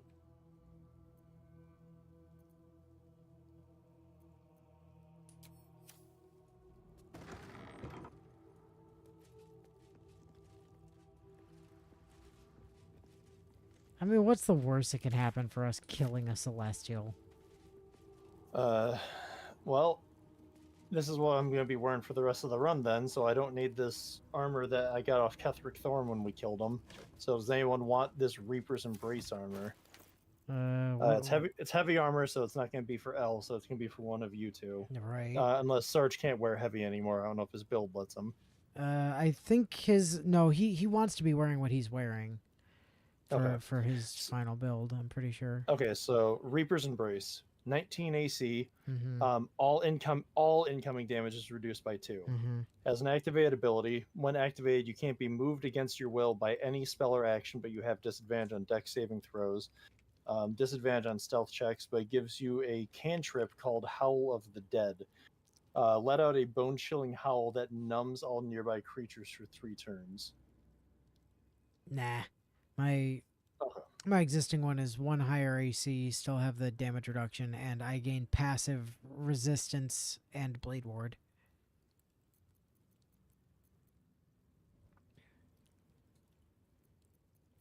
So, yeah, it's definitely not going to outdo the Potent Robe for Sarge, which is giving him double his Charisma mod on his cantrips. Yeah.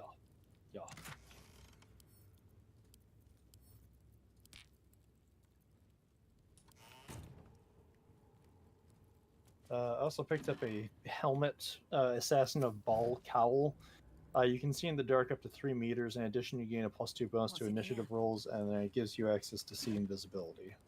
But I don't think anyone's actually going to want that. I don't think it's nearly as stylish as my +2 charisma hat. Yeah.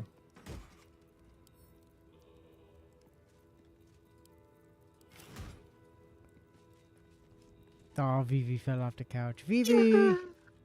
Vivi, come here. I'll give you scoops. Oops. Scoops are her favoriteest thing in the whole world. Oh, poor Vivi. Hi, Jeximus.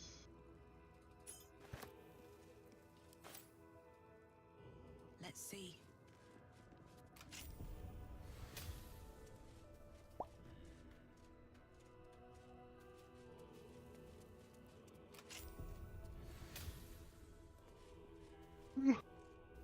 Not sure why I'm unlocking all of these murder tribunal prison cells. There kind of doesn't appear to be anything in any of them. So I guess I'm just doing it to be destructive. Oh, no, wait. Hold on. Fist Orville. Is this relevant? Dear Quill. Dear Quill, do you remember me? We spent a sweet evening chatting to one another after you gave me a heart-stopping performance at the Nashkel Inn when I was on a patrol tour. I heard you were headed to Baldur's Gate to get your songbook published, and I've pre-ordered my copy. If you'd forgive a humble fist's boldness, I send you in writing what I wasn't bold enough to say on that night. Each one of your scales is a gem. Your eyes shine brighter than your throat fire. Images of you have beset me since we met. You must have many suitors as a scholar of love ballads, but perhaps when you get to the gate you'd meet me on one starry night in the Blushing Mermaid? The letter is clearly unfinished, the fist intending to write more before sending it. Well, you're dead, so Sucks to be you.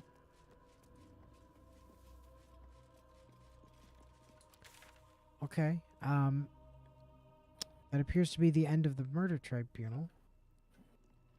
Like, I don't We see. have a door to kick down to piss on somebody's cornflakes by the name of Orin. Now we have the Ballast Amulet and the Temple of Baal's location. We can finally face Orin. Is the Temple of Baal behind the spooky murder door that wouldn't let us through earlier? Is the question. Possibly. Also, we cannot fast travel from this area. Yeah, I did notice that.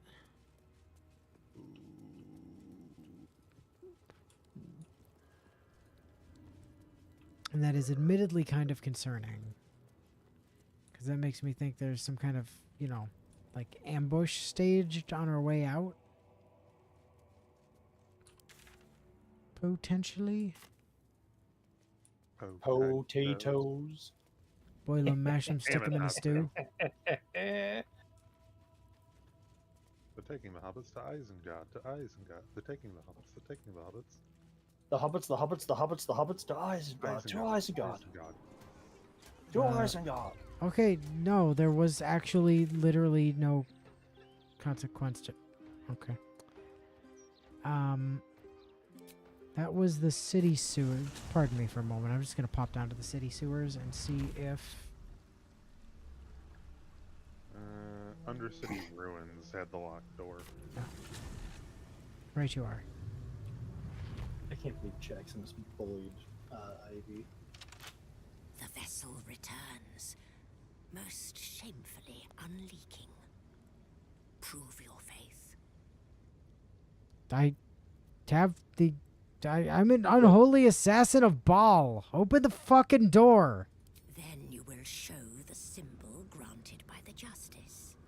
Yeah, it's right here. I got it. Proof of faith held in worthy hands. It is as the Dread Lord requires. Walk in blood.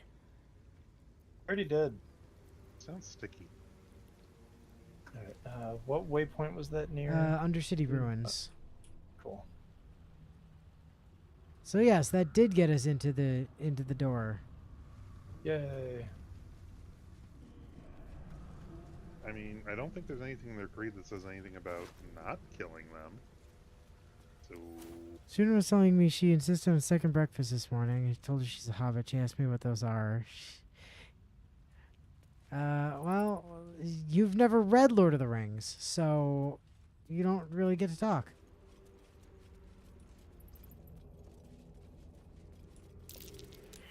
Perception failed.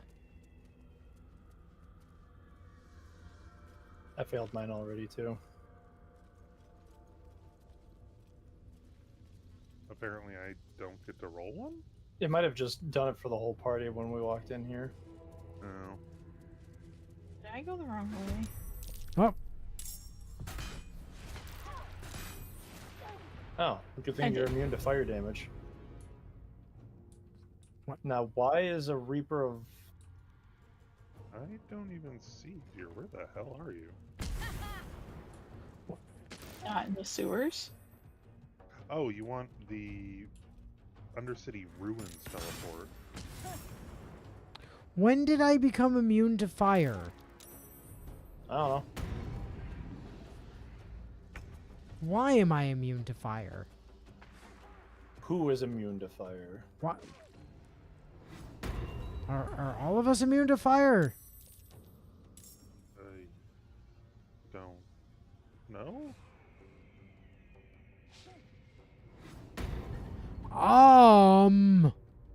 Let's see. You have Murdering a the thing? condition called Ballast ritual target. Yeah. Yeah. Affected enemies become the target of a chanting cultist, the Far Slayer, who can cast Ball's power word kill. Oh. Slaying the Far Slayer stops the ritual and wins the conflict. Okay. Ball's power word kill compels an enemy with 100 hit points or fewer to forfeit its meager existence and die instantly. Well, I see the Far Slayer right over there. Over Where now?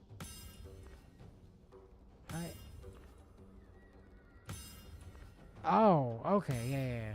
Yeah. Up on the... Yes. That's outside of fly range. What if I dash?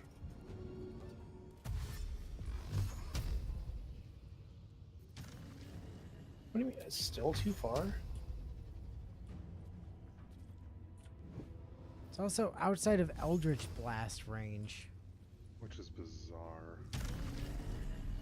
I'm not used to things being outside of Eldritch Blast range.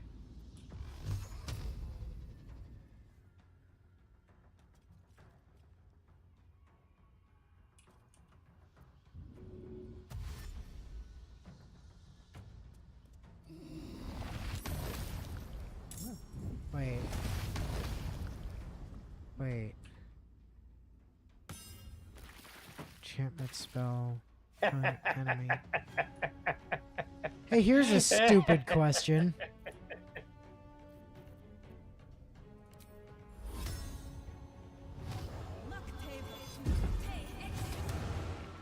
Joke's on you. You can't target me now. I have sanctuary? Question mark. I mean, I think you already are the target, though, so I don't know how that interacts. Me neither. But it's kind of the best idea I have at the moment. You see. For you see. For you see. Yeah, we're all ritual targets as soon as we went through the red mist. That's okay. I can fly over to that jackass next turn. And I already knocked one of the jackasses down a ravine and dropped the other one somewhere over, right there. Oh, yeah. For you to be able I see to him. whack on. No loot. Whack on, whack off. Into the ravine. Got him.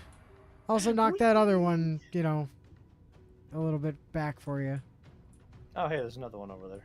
Oh, wait, no. That was the one that was in front of me. Now they're not my, hold on.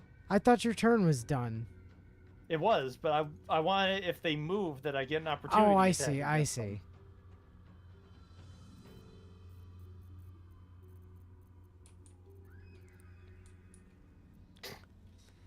I see, said the blind man. Yes. Chromatic orb. Fire. I don't care. Especially since we appear to be immune. Well, you took damage from fire. 1 point.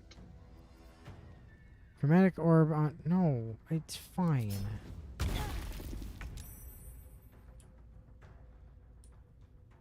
Oh, Karlak is here. Karlak's just like way up at the top of the turn order. Yay. And I'm turned around. There we go.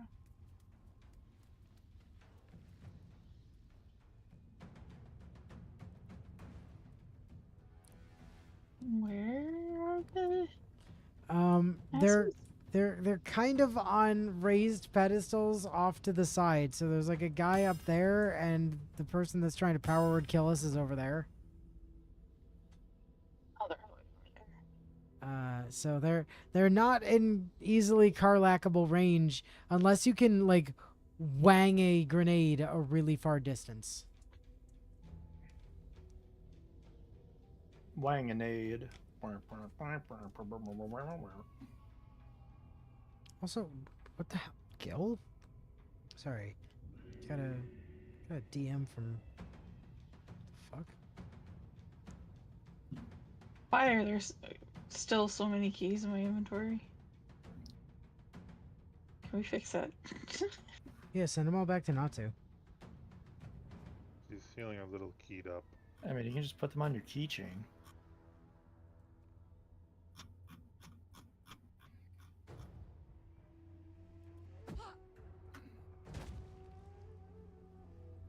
Damn it!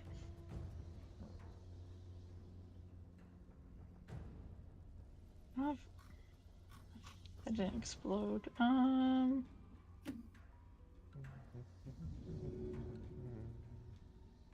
Do I have anything else I can throw? Oh. You know, This me. your active murder turned off your sanctuary. Oh, yeah, that makes sense. That would do it.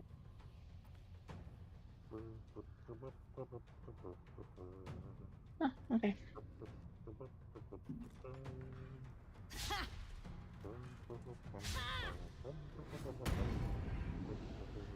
Wait, how are they invisible? I can see invisible. Can you though? Yeah, I got the fucking magic eye!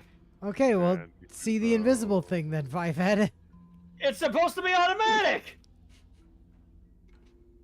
This is some goddamn bullshit. Whatever, I care more about killing this jackass anyway. High five, head.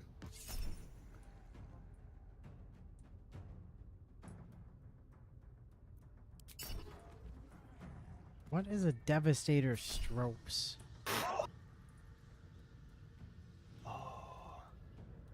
Let's just use...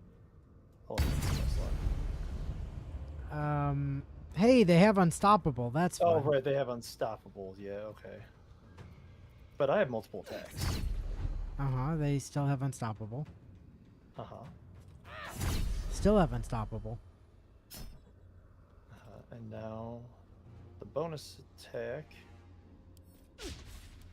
Damn, that one missed. I almost got rid of all of their stacks of Unstoppable. Which means next turn I get to murder.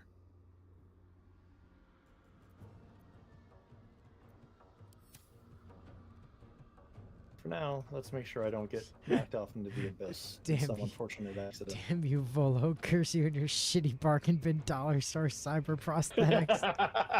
That sea invincible has never once done anything.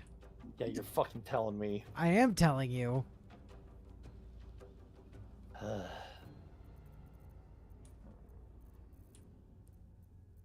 Okay.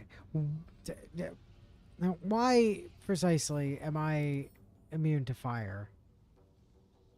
I don't know. I already looked at all of your equipment, and I didn't see anything. So I had nothing.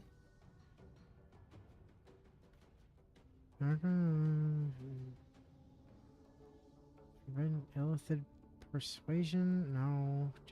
Legendary? No. No. I have no idea why I was immune to fire. Yeah, I can see that Sarge has something called Elemental Affinity Fire Resistance that makes him resistant to fire damage until long rest. I don't know where that came from either.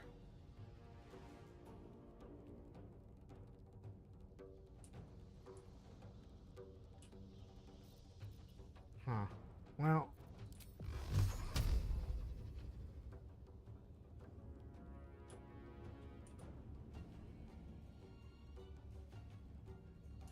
Still can't reach that guy.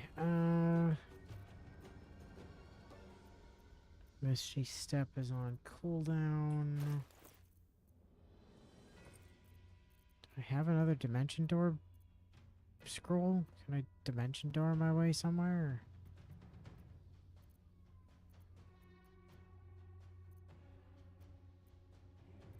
That's a Dimension Door scroll. But it actually takes an action to use, that's right. Okay. Where's this guy you were dealing with, Sarge? Is he dead now? Oh.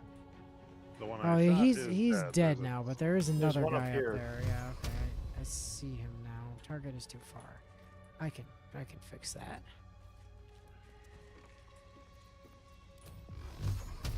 Hello, sir.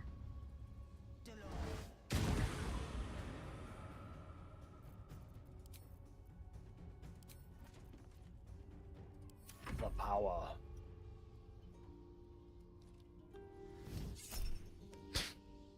He really wants to chromatic orb. They really want to chromatic orb you, Sarge. I don't know why. And they keep choosing fire despite you being resistant to it currently. They're so dumb.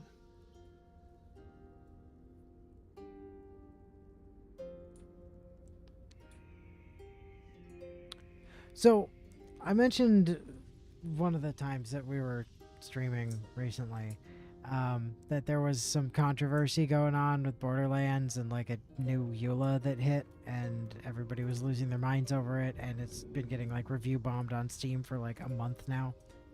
I mentioned this to the crew in like a chat message the other day, but I was doing some looking around in the modding community for Borderlands rather than Googling things or going through Steam, because boy, those are a dumpster fire right now. And the modding community is pretty much of the opinion that nothing is new that wasn't already there, and it's not actually a problem in basically any way, and it's been blown wildly out of proportion. So that's interesting.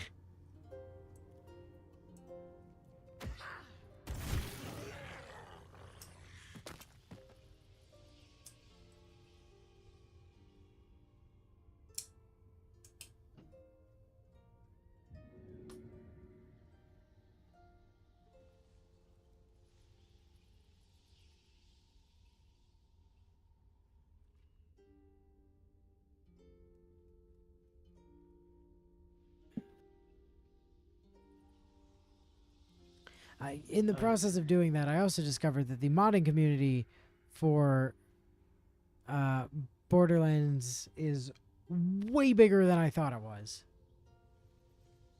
Yeah, the other one's invisible, so it's either hit this dude or just throw something randomly and hope that you hit the invisible one that was somewhere on in that area. platform.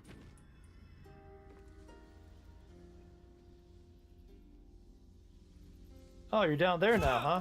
Well, too bad I can fly, and I'm gonna catch back up to you. Well, that guy's invisible again, so that sucks. Yeah, he didn't move, though, so he should still be, like, right there.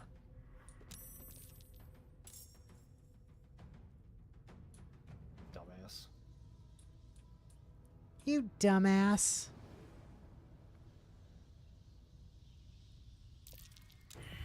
Oh no. He's been revealed. No, it's Mangling Abbey. No, not no, Mangling Abbey. I like there's a lot more people in this fight now. I like the Mangling Abbey is only level 6.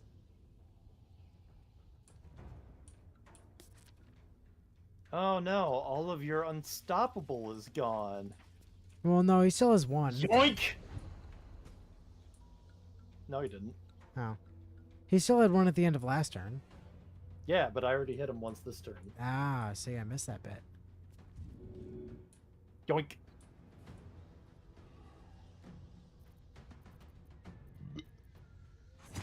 Yoink. Take that, Mangling Abbey.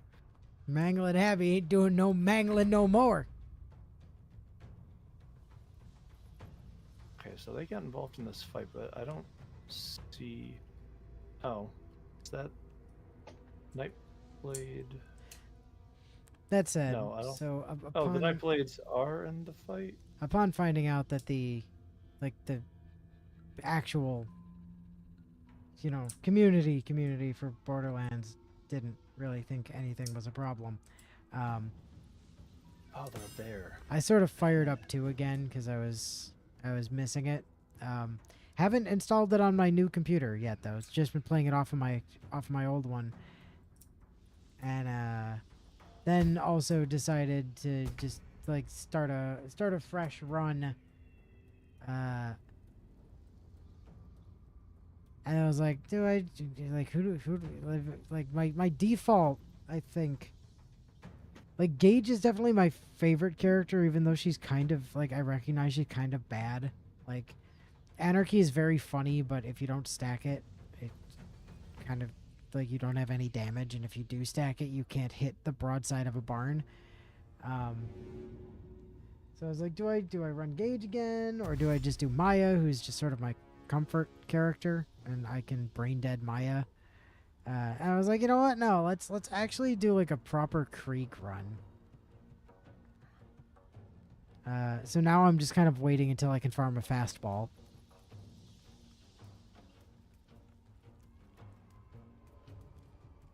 Because my entire plan for the Krieg run is to just blood explode everything to death with a fastball. And maybe a flacker eventually. And that was the other thing, was I was looking at characters and I'm like, I could just do Maya, but how many times have I played Maya? Let's just go with the bio choice and run Krieg. Just run fastball blood explosion Krieg.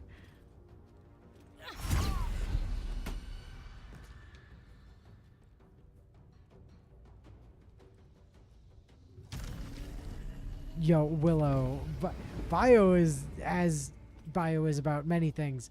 The encyclopedia of endless knowledge on Borderlands 2, like guns and drops and all sorts of, cool shit like that. Ooh, locked door. Sturdy locked door. Locked door says nothing in front of Eldritch Blast. Huh? Oh, they're all the way back here. Where does this locked door go? I'm exhausted. Better find somewhere to camp soon. What do you mean you're exhausted? You're exhausted. The character's just like, I'm exhausted. I better find somewhere to camp soon. What? No. Shut up. You're fine. Oh, there's a bedroll on the campfire here. Perfect.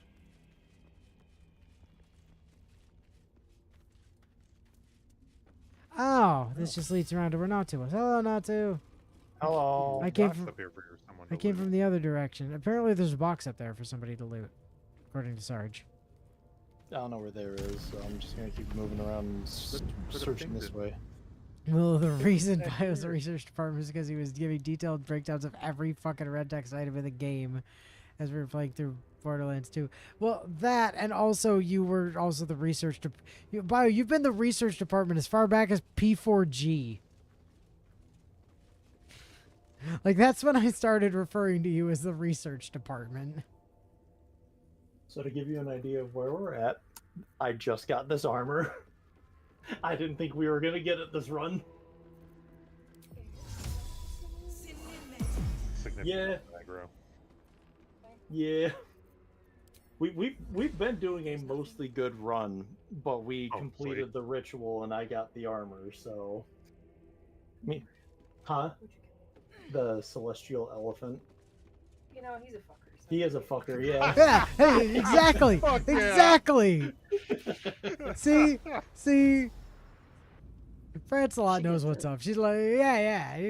Dude's a fucker. He deserves, yes, precisely. My reasoning exactly. See, I am vindicated in my... Yeah, Inu did it because it was a bad choice. He is committed was to his it, though? he is committed to his character making bad choices, and so the bad choice started with us even participating in the trials, and then we saw who the victim was going to be, and we just went, okay, I gotta fight this too hard. yeah. So now I have that armor with this weapon, and it's real dumb. The one you get from the dino area.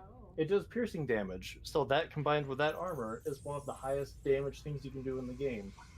Because also, yeah, this you're makes absolutely everything correct. Well, weak I to was piercing damage, other which games means were it does starting to double damage. encroach on my BL2 playtime, and I cannot have that.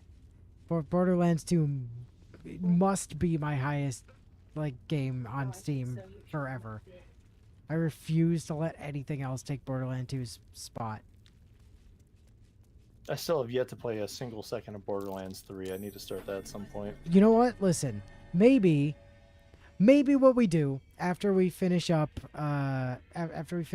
Baldur's Gate eventually is we pivot to Borderlands 3 and we all just start new characters and we just play Borderlands 3 from scratch, and then Natsu could finally play it. Okay. I'd be down for that. I'd be okay with that, like it's It'd be a nice little shakeup from all of the very long RPGs we've been playing. right. We could just go play a different very long RPG. Yeah, we'll play a very long shooter game. If Bio agrees with this plan. See? Cool. Oh, those are very nice. I'm on board. And then I really like this. and then I really everybody like just plays Mose because Mose is tremendously broken these days. Like holy shit, Mose is broken these days. Mose is like the most busted really Vault nice. Hunter in the history of Vault Hunters. It's disgusting how good Mose is. Yeah. Mosey on over. Yeah. It's complete. So that's a thing. Does anybody have any indication on like where we're supposed to? Oh, there's a door there. Yep, I saw it. Thank you. They over turbo buffed her to fucking hell with a single fucking skill. Yeah, I know. And it took Zane from being like the most insane character in that game to it just being Mose. Alright, so I know I want to do my usual MO of trying to play a melee character in a shooter game. All of I them. heard that Every character in that game has like a viable melee build, but the answer is Amara. You want that's the siren, right? yeah. Okay, yeah, I heard that it was the Siren in this game, and I was like, oh, I get to play the Siren. Yes, Ooh. all of them have a melee build. Amara also has a build that's basically just Maya again, so maybe I'll do that. Like I am interested in Mose, but like I've done a Zane playthrough. Zane is fucking insane. Zane is basically just Timothy 2. In Zane, you say? In many ways. So like I wouldn't be opposed to doing Zane. Maybe I'll just let Bio pick my character. I don't fucking know. Not Flak though. I've definitely done a full-on Flak playthrough. But yeah, there is the basically literally just Maya build for Amara, and then there's like the melee Amara. Everybody has like there's 4 skill trees now for all of the characters, assuming that you buy all the DLC so you have the director's Maya cut 2 Electric Boogaloo. and the I'm pretty sure I have all the the summer DLC. sale is about to hit, so if you don't have the DLC, like I don't have the last 2, like I don't have DLC, or I don't have Season Pass 2 because it came out like after we kind of stopped playing, so I'd have to buy that. But it's about to be on sale, so I don't care. Yeah, I was gonna say I'm fairly certain Francelot and I got the gold edition or whatever it's called in that game, where we got the original season pass. So I'll just have to get season pass 2 on the summer sale. Or just do the smart thing and pick up the Pandora's box on the season sale, because it'll give you literally everything you might be missing for Borderlands 1, 2, and 3 and the pre-sequel.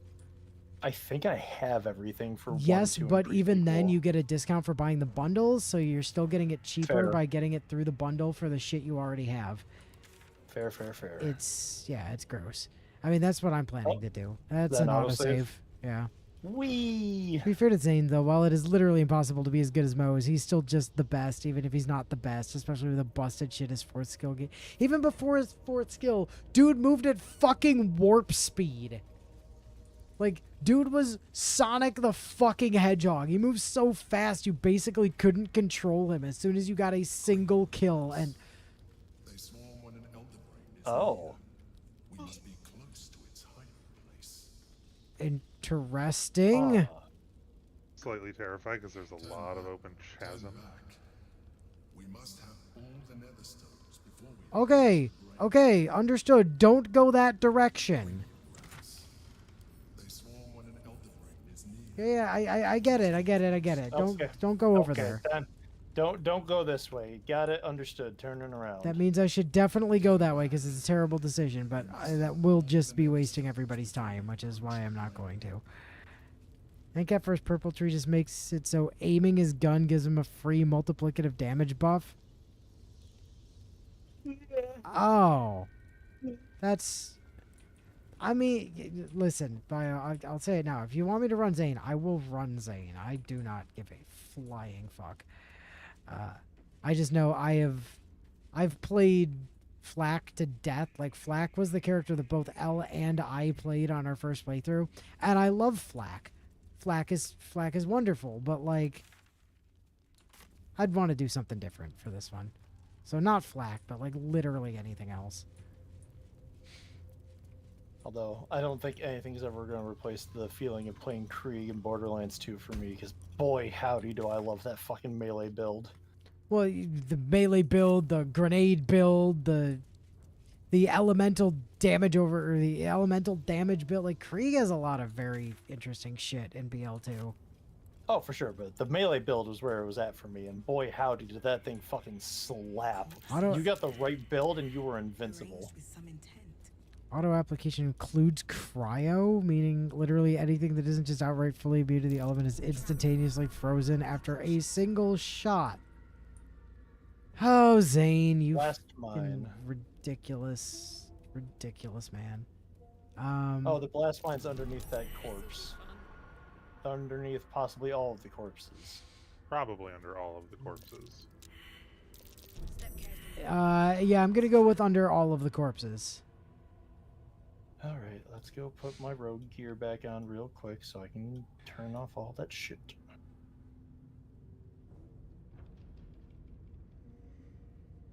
Or we could just back up enough I could try shooting it and watch as the corpses disintegrate. No. Only a DC 10.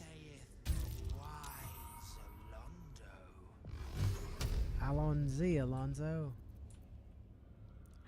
Okay. I don't know if you guys heard about the shit that happened at the end of season 2 for Doctor Who. I know I mentioned it on stream the other day when Willow and I were streaming, but I don't know if you guys have heard about this. Oh, I sure have. Yeah, if you I don't think I have now. So Gat was gone. Well, yes. Gat was gone. Regenerated at the end of the episode. Into brace yourselves. Is it Billy fucking Piper. Yep. Yep. Rose Tyler, Bad Wolf, all of it. Yep. Okay. Might not be the Doctor, right? So at the end of the episode, they're doing. Oh, Jodie Whittaker also appeared out of nowhere and had her best scene ever. She had 2 minutes in the episode, and it was the most doctory Jodie Whittaker's Doctor has ever been. It was fantastic. I was so glad to see her. So, like, the end of the episode, they're like, Jodie Whittaker as the... Jodie Whittaker as the Doctor. Shooty Gat was the Doctor. And introducing Billy Piper.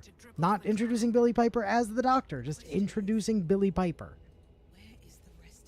But Shooty Gat did regenerate into Billy Piper. One of these bodies had Dribbles the Clown's head in it. Ah, neato. Also, Zane's Purple Tree also basically gives him a weakened version of fucking Boar. Oh, no. That's a thing.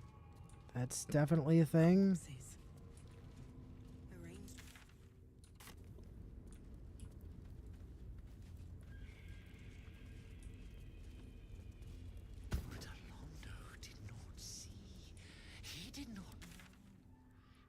Ball Temple's all the fuck the way over there.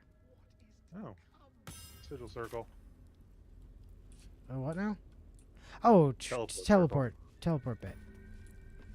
Yay. Good spot, Sarge. Thank you.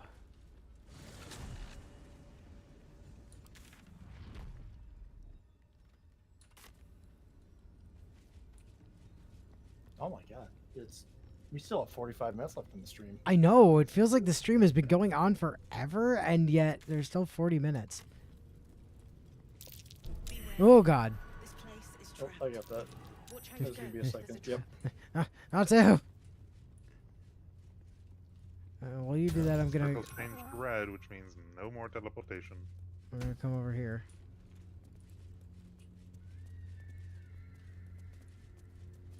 It was no longer red. Alright, both of those initial plates are disabled, but there's definitely going to be more plates up that bridge.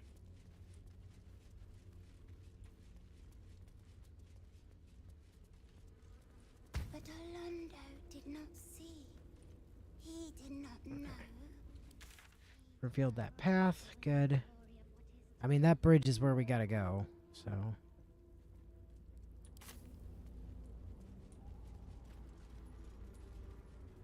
You think there's gonna be more traps up the bridge, yeah? Yes, there's definitely going to be more pressure plates. I failed a perception check. See one, like, right there for one thing. Okay, I'll fly back down. There's also literally just a vent in the Sanguine floor. vent. Lie. Yeah, no, it wasn't David Tennant again. That would have been very funny, but they did make a joke about that when Whitaker showed up because Gat was like, "Oh, I would have expected the other guy. He pops up all the time."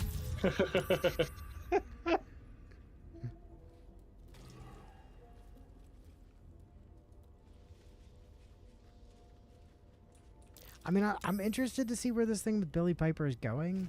I do hope that it's not like... I do hope she's not intended to be the Doctor. I hope this is like...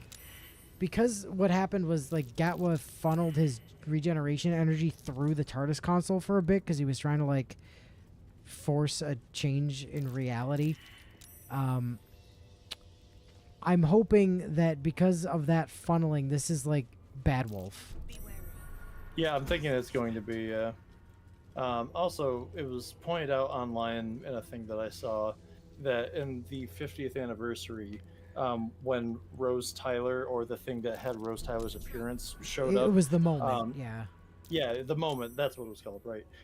It said that, I took an image of, something from your past, or maybe your future. This all gets... Yeah. Also, as the regeneration was like happening, it flashed. The other theory is that maybe it's the personification of the TARDIS. It's like an Idris situation 2.0, because it did show a weird shot of the TARDIS console during the regeneration sequence. Okay. Which was very unusual. So. I'm gonna put my this chamber against the world. I'm gonna put The my Val amulet combat trembles in equipment back on in frightened case awe. we have combat just inside the door. I would not be surprised if we do. Here, just do a save. Actually, let me know once you get your equipment on, and then I'll save again. Now it's all on. Okay, cool. Save it. I had everything but the gloves when you hit the save, and I was like, I was so close. No, it's fine. Religion Yeah, check. I have like 4 pieces of gear I have to swap out for doing rogue shit versus combat shit. Ooh. Do I have it? Yes, never didn't have it. Let's go.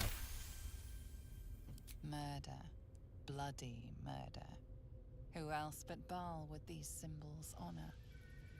Well, press the amulet against the door.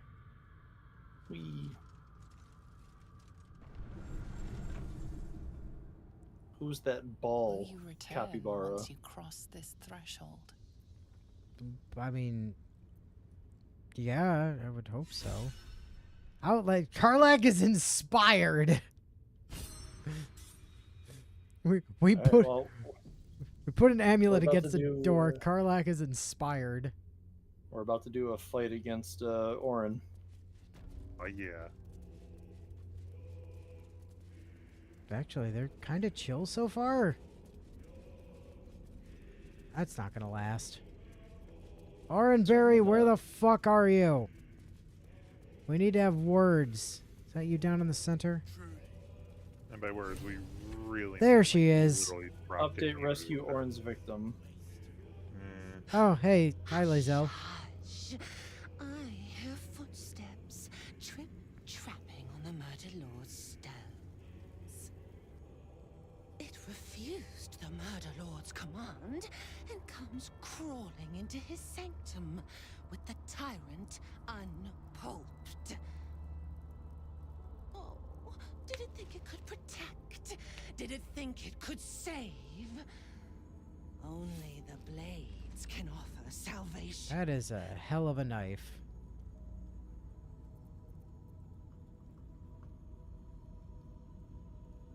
Yeah, you know what? Sure. DC 25? Oh boy! Well, friends.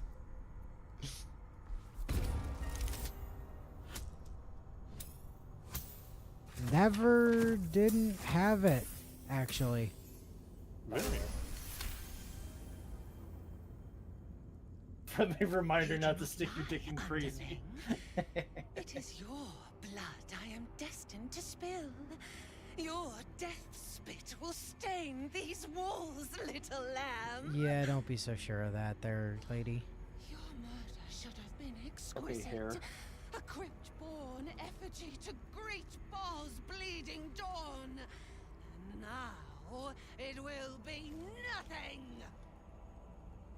Come to me, Father. Set my flesh to your unholy purpose.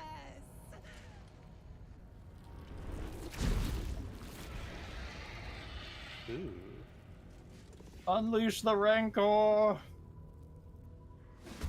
As if I needed any other reason to literally just shoot her and not stop shooting.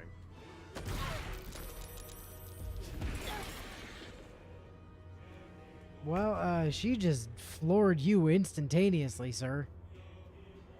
Fascinating. By the way, just to explain for anyone who isn't aware of why Moses super turbo busted, not only was the overall damage for Iron Bearer and Iron Real Cub. quick, hold on. I would like to point out Orin has Unstoppable 7 before anybody blows any big cooldowns on her. Yeah, I was just looking around at her like bloody favor people as well. Jack through the roof at all their baseline values. They also made both it and her fire and the Skag Den skills scale off of Mayhem levels. So at Mayhem 10 or 11, Skag Den increases the damage of her splash damage guns by almost 500%. Fucking hell. She also has Evasion, Fast Hands for an extra bonus action, Magic Resistance, so advantage on saving throws against spells and other magical effects, Perfect Sentry, can't be surprised, Reliable Talent, when you make an ability check with a skill you're proficient with, the lowest result you can roll on the die is 10. Slayer's Improved Extra Attack, which lets her make 2 additional attacks after attacking with your main hand weapon, and Uncanny Dodge. Yeah, but at least I'm friends with her still. Yeah. We also can't alter her form, and she has a +5 bonus on saving throws against spells that would remove her from this plane, thanks to immutable form. Fun. So just get in a bunch of attacks to get rid of the stacks of Unstoppable. Like, especially if you have like Arcane Missile, like absolutely just hit her with that a bunch of times to get rid of Unstoppable stacks. Arcane Missile? Magic Missile? Yeah, that's what I meant. Missile.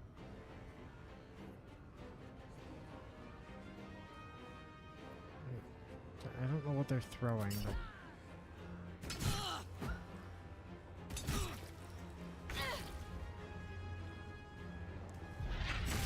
What? Oh, right. Fear. Fearful. Fearful. Yeah. Fearful! Wukong says fearful. Slow? Yeah, no, I don't want that.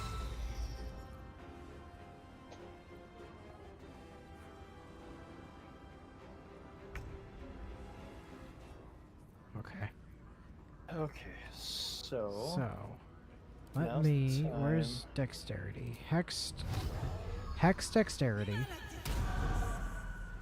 And then, do I have magic missile to hand? I do. Higher level means more missiles you hit her with, so... Hmm. We have to get rid of 7 stacks of Unstoppable. Yeah, before we can do anything I significant. can get her with 5 out of the gate, unless because I don't have magic missile actually prepared at the moment. Okay.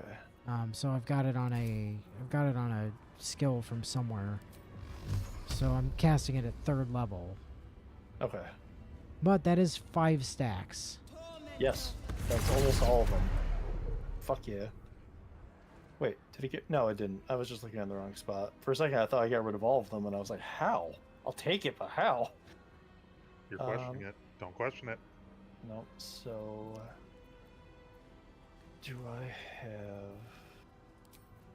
Yes, I have 8 potions of speed, but... If I use one on Karlak right now, she still has a turn of stun, so that's a wasted turn on her, and then she'll get hit with lethargy with a turn not being used. Huh.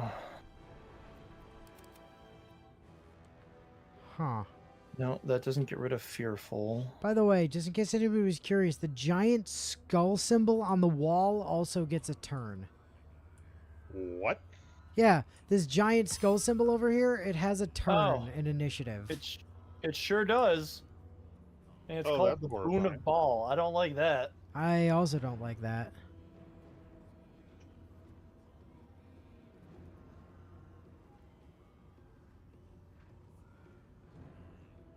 Just thought I should maybe point it out for people before it became a problem.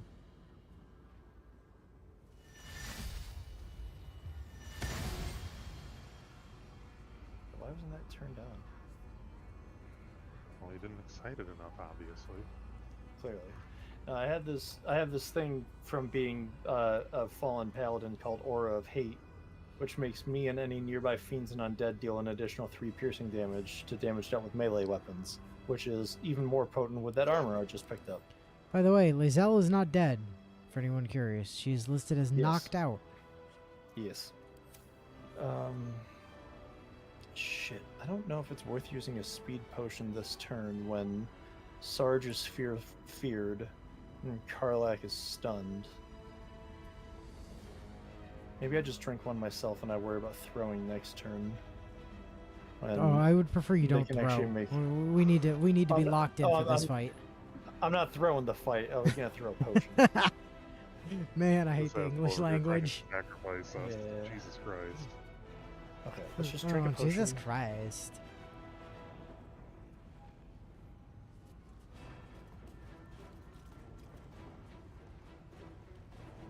Only 2 stacks of 1 stack of unstoppable. Miss. Alright, unstoppable is gone. We're now able to actually fight Orenberry. Alright. And death to Orenberry. Bye, Butts. Orenberry. And apparently that granted an achievement of killing her while their cultists are chanting. Oh, and now the stupid skull's face doesn't get a turn anymore. That's sad. I'm sad. We don't get to see what the skull face does.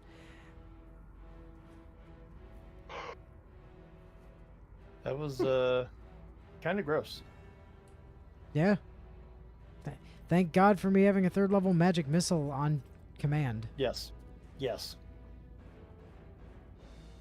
If I could have upcast it to 5th level somehow, then I could have just taken out all of them by myself.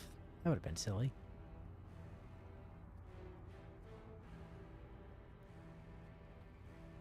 The Flaying Queen, heir of murder, take our strength. Nah. It returned unstoppable stacks. Oh, the wall skull. Gotcha. So I don't know what you mean. No, I figured it. Holy shit, they did 20 damage with that hit?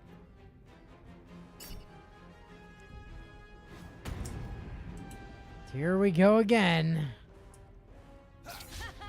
Crit miss. Crit miss. Or not crit miss. Oh, They are no invis. longer shielded by sanctuary. Well, yeah, as soon as they try to do anything offensive, it gets rid of Sanctuary.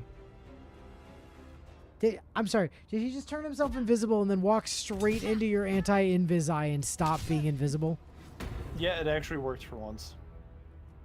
Hey, look, it Oh, worked same with that again. one. I mean, Holy I guess shit. they are level, like, 5, to be fair. No, they're level 9, sorry. Oh, you A needed couple of them 24 to level hit 5. me? Well, if I cutting words you, you now don't hit me. So, get fucked. Yeah, the 2 that lost their invisibility are level 5. And then I saved against Stunning Gaze. Okay. Charming you. I don't want to get hit by you. You're level 8. You seem like you'd hurt. What? Hey, hey! You're supposed to be charmed. No, that just means they won't attack me. But you and I are the same person. We've been over this. Sarge, get back here, you fucking yellow coward.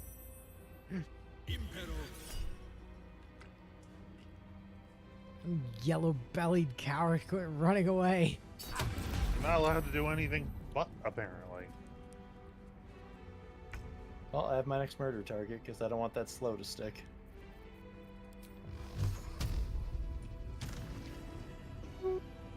Alright, fly this way to not trigger attack of opportunity. Then I fly over here.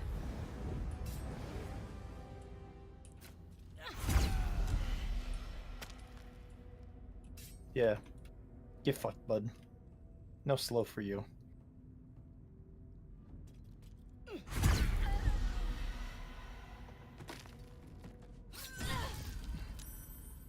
Oh, I'm sorry, did you peons think you stood a chance? I think they did. I am a murder machine. I think they might have been under that impression. I'm not sure how. Oh my god, would you stop? Into the pit. Go away.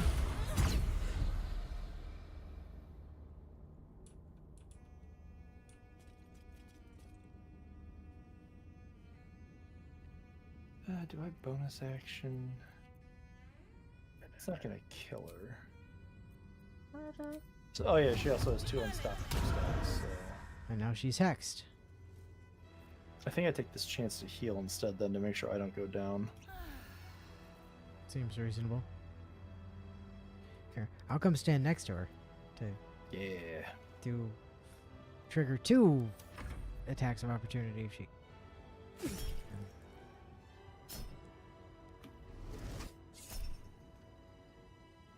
Tadpole charm. No, you don't get to save.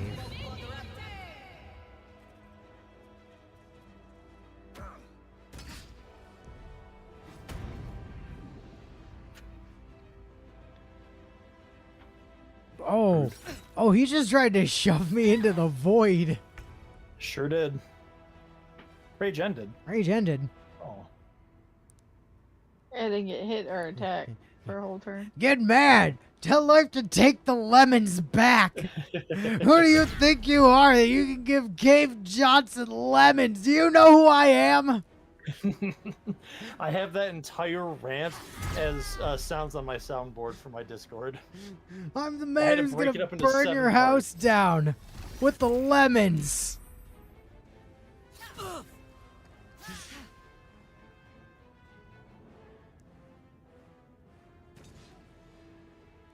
From downtown.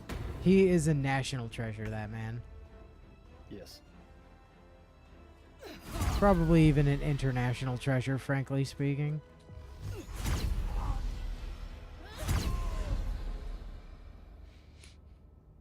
Man, Here, I've come to teach you all about murder. these guys are taking like huge amounts of damage. It's like they have literal weakness to everything you do to them.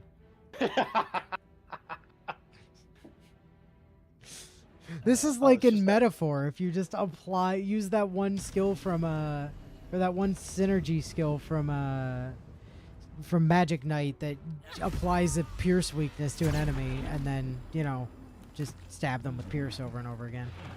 A metallic tongue fills the air as the slayers. Oh, not Karlach! Karlach. Ashes to ashes, blood to blood. You have robbed another god of his chosen. Ha ha.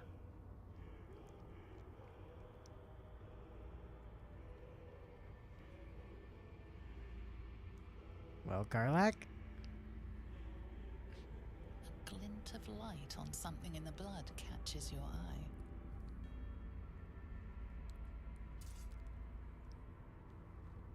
Ooh. Another stone. Oh, I mean that too, I guess. Seek him out. He is all that stands between us and the Elder Brain. And yes, you did comment on the functionality of my eye earlier. I did, in fact, read it. Applying weakness to magic to your weapon in Oblivion, so every attack will add a stacking debuff to turbo murder things at the speed of light. Yeah, as you do. Oh, I also got hit with contagion poison? Oh, hey, is this the other weapon that Sarge wants for his build? Bloodthirst? Yeah, let me double check. Yeah, the number you need to roll a critical hit while attacking is reduced by 1. This effect can stack. That sounds about right. Let me Creatures hit with this weapon receive vulnerability to piercing damage. Oh, cool. Some gear. No, it's Knife of the Undermountain King and the Rhapsody Dagger. I'm surprised that it's not this one. I wonder what the other one does better. Is that one not a dagger? Is that maybe the problem? It looks like it's a dagger. Yeah, it's a dagger. I suppose it's a probably a usable it's one. it's at least a stand-in for now. Yeah. So I'm gonna send it to him. Yeah. Oh, wait, no, I sent that to you, not Sarge. My bad. That's okay. I can fix it. Her other weapon is called Crimson Mischief. It's a short sword. Has I don't know how much of this is my own stuff versus how much is just inherent to the actual weapon itself, but I think the necrotic is inherent to the weapon, plus some conditional piercing damage. It says this weapon deals an additional 1 to 4 piercing damage against targets with 50% of their hit points or fewer. +2 weapon, and Red Vein Savagery. When you make an attack with advantage, the target takes an additional 7 piercing damage.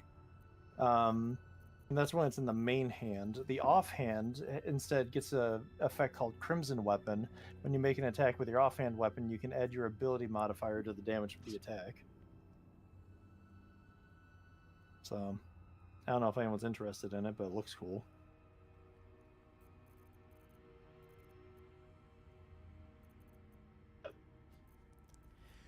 All right, Sarge. Also, it's time for you to not have a shield anymore.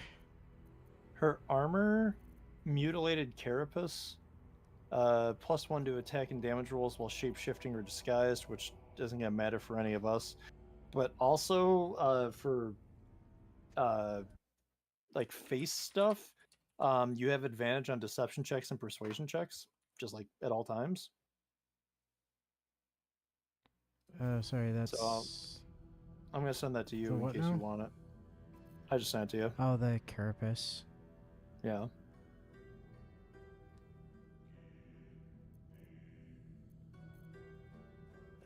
So the Knife of the Undermountain King gives. Or sorry, no, that's not the. It's the other one that we needed was Yeah, because he already has Knife of the Undermountain King. Rhapsody. That's the one.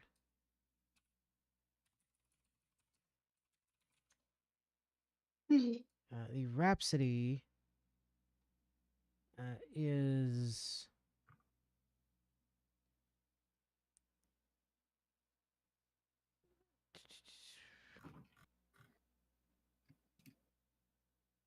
so it gives a scarlet remittance buff that allows you to get +3 to your attack rolls, damage, and spell save DC. Oh. Recharging on a long rest. Okay. Yeah. It also gives a +1 bonus to attack rolls, damage, and spell save DC for every foe you slay. Oh yeah, okay, so yeah. And then it also possibly inflicts bleed when hitting a creature with it while they're hiding or while you're hiding or invisible. But also it does the other shit with the. So it's it's a good option. Yeah, I can see why it's taken over Bloodthirst. But in the meantime, the Bloodthirster is certainly a solid stand-in, Yeah. Definitely a good option in the interim for sure. Okay. Just because I'm curious, let me throw this on real quick, and I have become Garrus.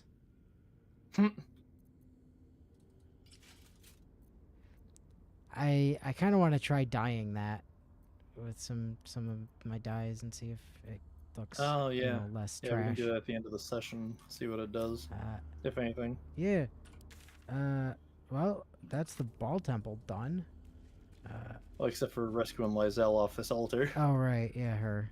Oh, sorry. Hold on. I need to read some books real quick because I'm over encumbered with all these books you gave me again. I think. Wee. A page torn from what appears to be a memoir by Saravak Anchovy. The blood of Baal must never be wasted, only multiplied. I knew it from the moment of her birth and every day thereafter. I watched the babe become a woman. Helena, my shape-shifting beauty, my daughter, and Baal's waiting womb. In her I planted my Lord's seed, and thus did we beget the blood lamb Orin, the child of my child and Baal's sacrifice in waiting. I did not know that it would be Orin that Ball favored, not Helena, but it matters not. Orin would help to bring forth a new birth in Baal's name, a world baptized in blood. I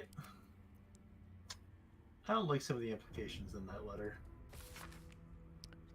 Ah, A is for Abazagal, blue ballspawn thrown down.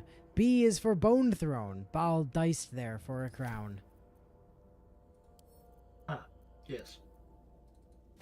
C is for Cinder, assassin wizard of Thay. D is for Deathstalkers, cultists who slay. Yes, Queen. Slay Queen. E is for Elkan, by Gromnir betrayed. F is first murder, the Baal primate's aid.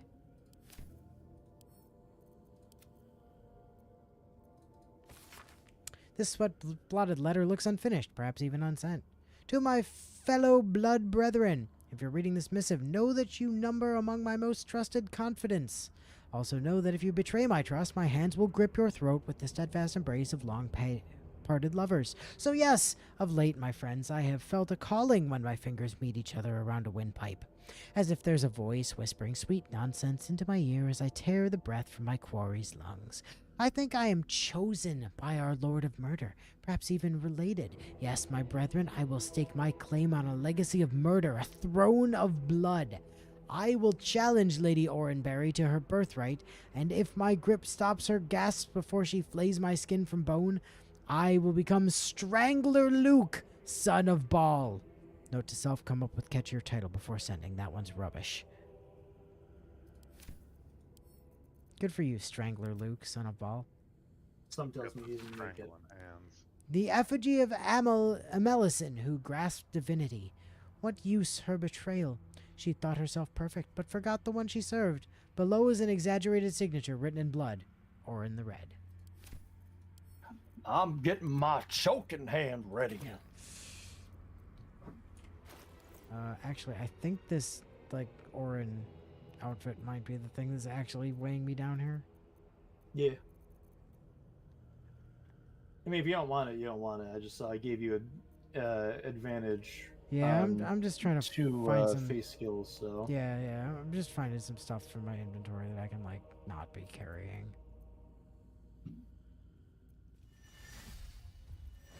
That's all. What's got where's a bunch of my weight is in my spell scrolls, obviously. This drum I'm carrying around does weigh like 1.5 pounds. Loot. Why am I carrying 2 separate loots? I don't need this one that wasn't given to me by our friend. Torch of Revocation. Alright, that's like a quest thing.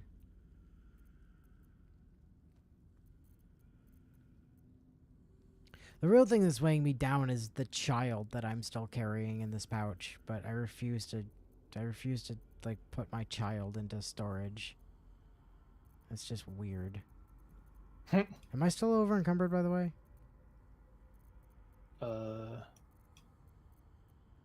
I don't think so. You have a long list of buffs there, but no, I'm just symbol. barely no longer over encumbered. Fan-tucking-fastic.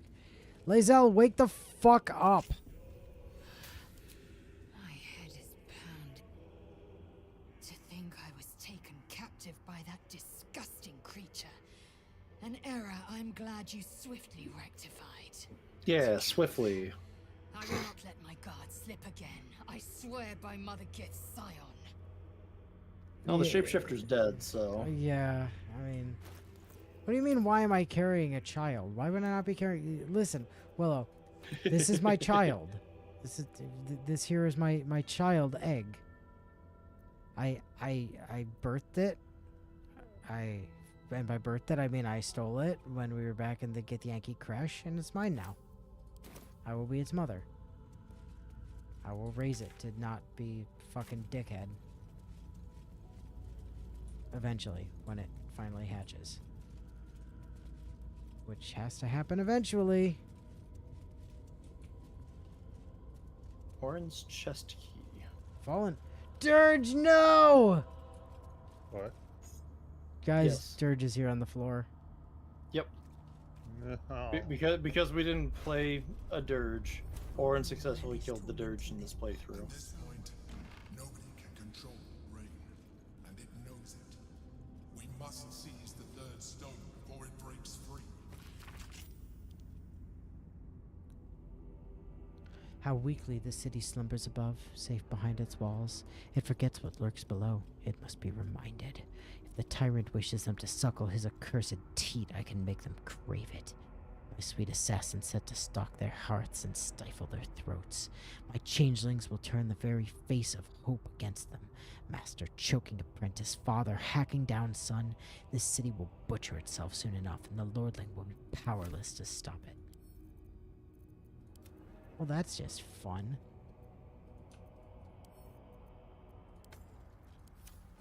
Anyway, pardon me, nap time. So I'm gonna take a quick sleep in Orenberry's bed. Oh! What? Oh, yeah. Oren's, the mother? Oren's mom is just, Yep. Chilling. Iron Maidened over here. Yep.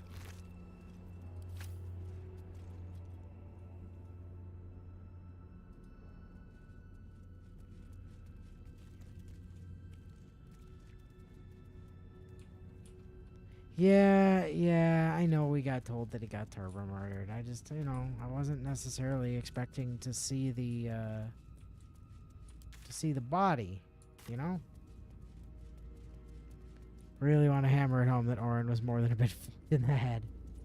No. Perfectly well adjusted, I'm sure. I think this description might be inaccurate here. Dying Stone Lord Thug. Status. Dead. Dying. I don't think it's accurate that he's dying. Also, we've put more books in my inventory. I can't hold these. We've been over this. Oh, my stupid slaughterkin. How many thousands will you mutilate before you learn to make their blood spill worthy of Father's altar?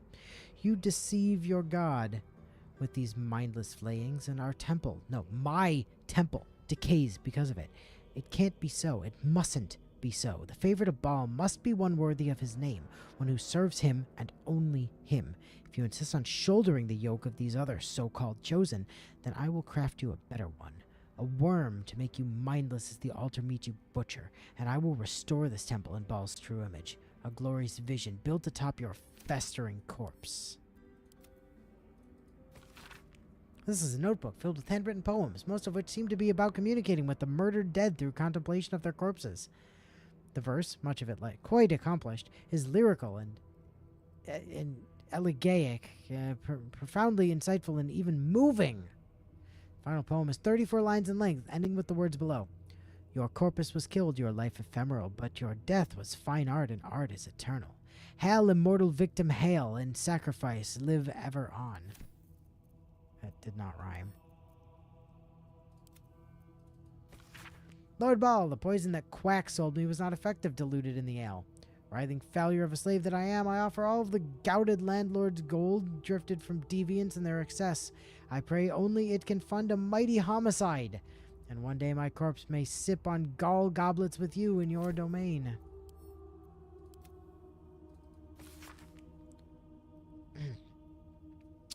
Concerning Orin the Red. Little sister, whatever in the Grey Wastes are we going to do with you? Baal will never care that you waste your time posing your corpse dollies. Baal doesn't care whether you give him the corpse of a pauper or a king. At the end of the day, all Father wants is death in droves, death in numbers, to sap away the life of this dull world as swiftly and widely as we can. You plan, you plot, you prevaricate, and you waste his time. Baal doesn't need us to think. He needs us to kill. You kill beautifully and have talents in your shape's magic that I never will, but you do not understand, Lord Baal. Perhaps it's a failing of your diluted blood as a mere grandchild. I am his sole living pureblood. I will accept no challenge from you until you show some damn respect.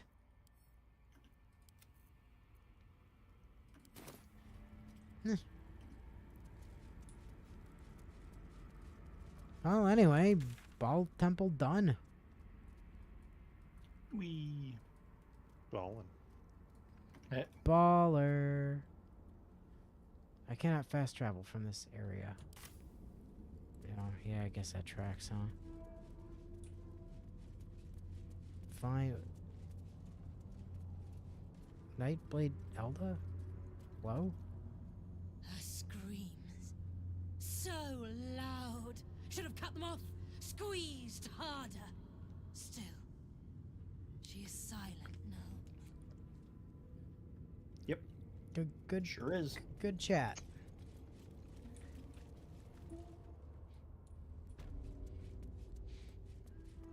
I'm glad for you. Really, I am.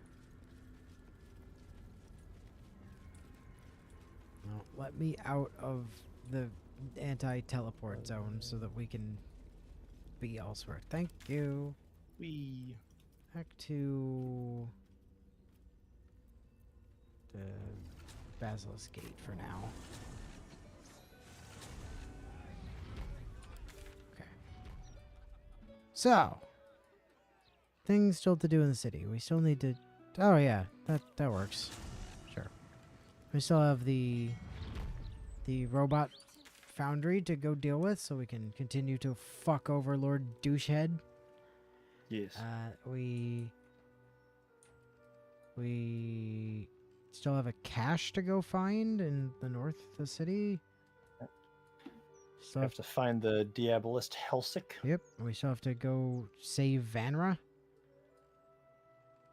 And we have to reach Cazador's palace. Yeah. We get to fight a vampire. El Cazador de la Bruja. That's an anime. True story. Duh.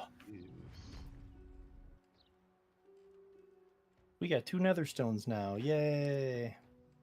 Let's be honest, dealing with the robot factory isn't to fuck over Gortash. It's solely despite that racist asshole Bonko. I mean, yeah, that too. Yeah.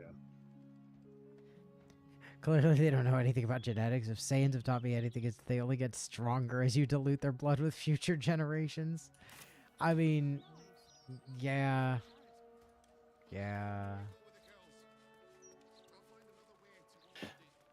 Oh. Oh? Like, this Crimson Mischief also does piercing damage. I wonder if this is a better weapon, but everything I saw says that Nirolna should be the better weapon for this build. Well, Crimson Mischief is only a dagger, so surely it's... No, it's a short sword as opposed to a trident, but part of it is when I make an attack with advantage, if this is in my main hand, which it would be, the target takes an additional 7 piercing damage, and I have Risky Ring on, so all of my attacks have advantage. I have a downside of having disadvantage on all my saving throws.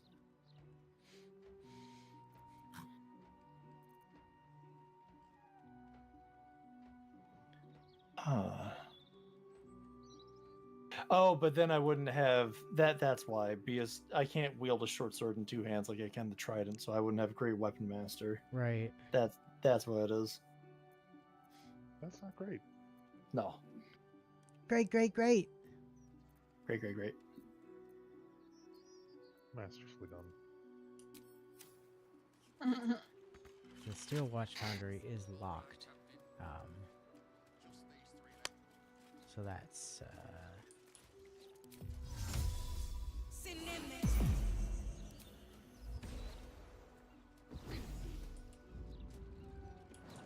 You're gonna upset Spaghetti the guards by going in there. Well, I mean, yeah, but we're also planning to murder everything in there. Well, not everything, but we're planning to deal with the Steel Watch, so... Yeah. You know, but I mean, that's let's be honest. Let's look at the time. That's a next time sort of issue. It sure is. Yeah. That said, is it time to die? make a new save. We're gonna picked the foreign berry. Okay. Okay, were those the games with the Poffins or the game? Those were the games with the Poke Blocks, right? I guess 3 Poffins. was the one with Poffins. Was it? Yeah.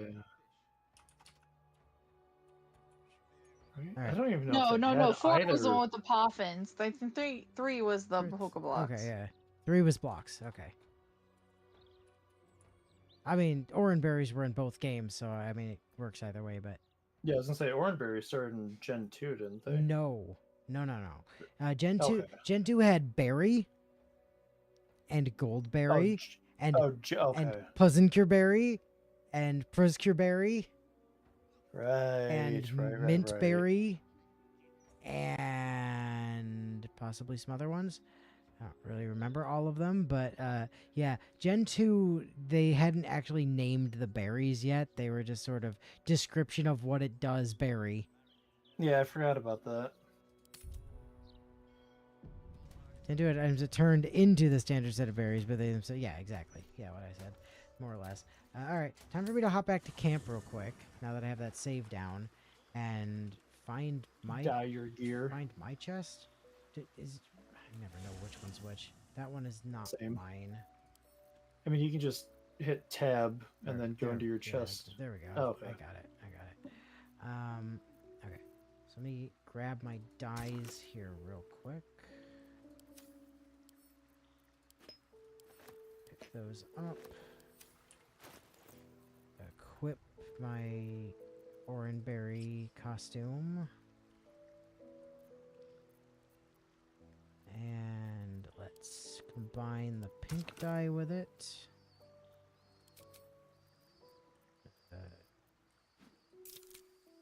Combine the pink dye.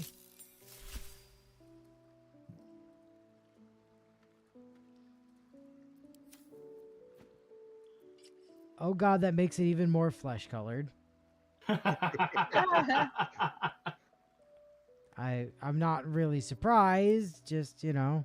Oh god, no. Yeah, agreed. Fleshy.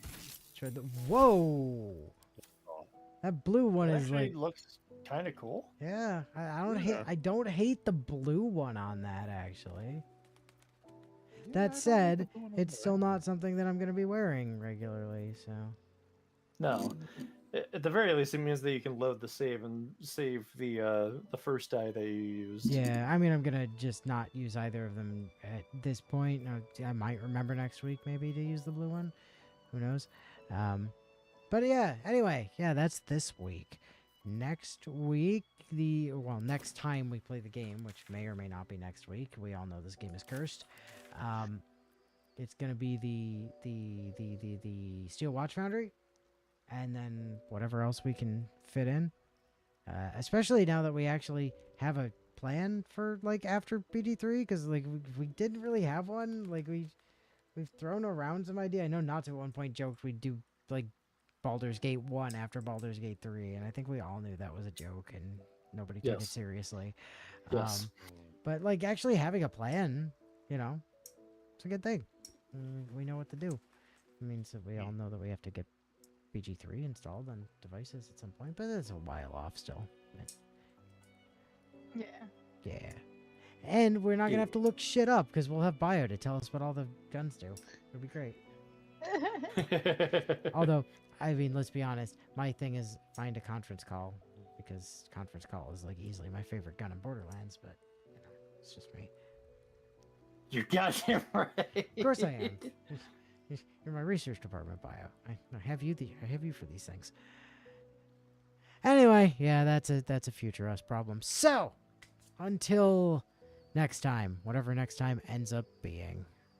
Goodbye. Bye. Bye.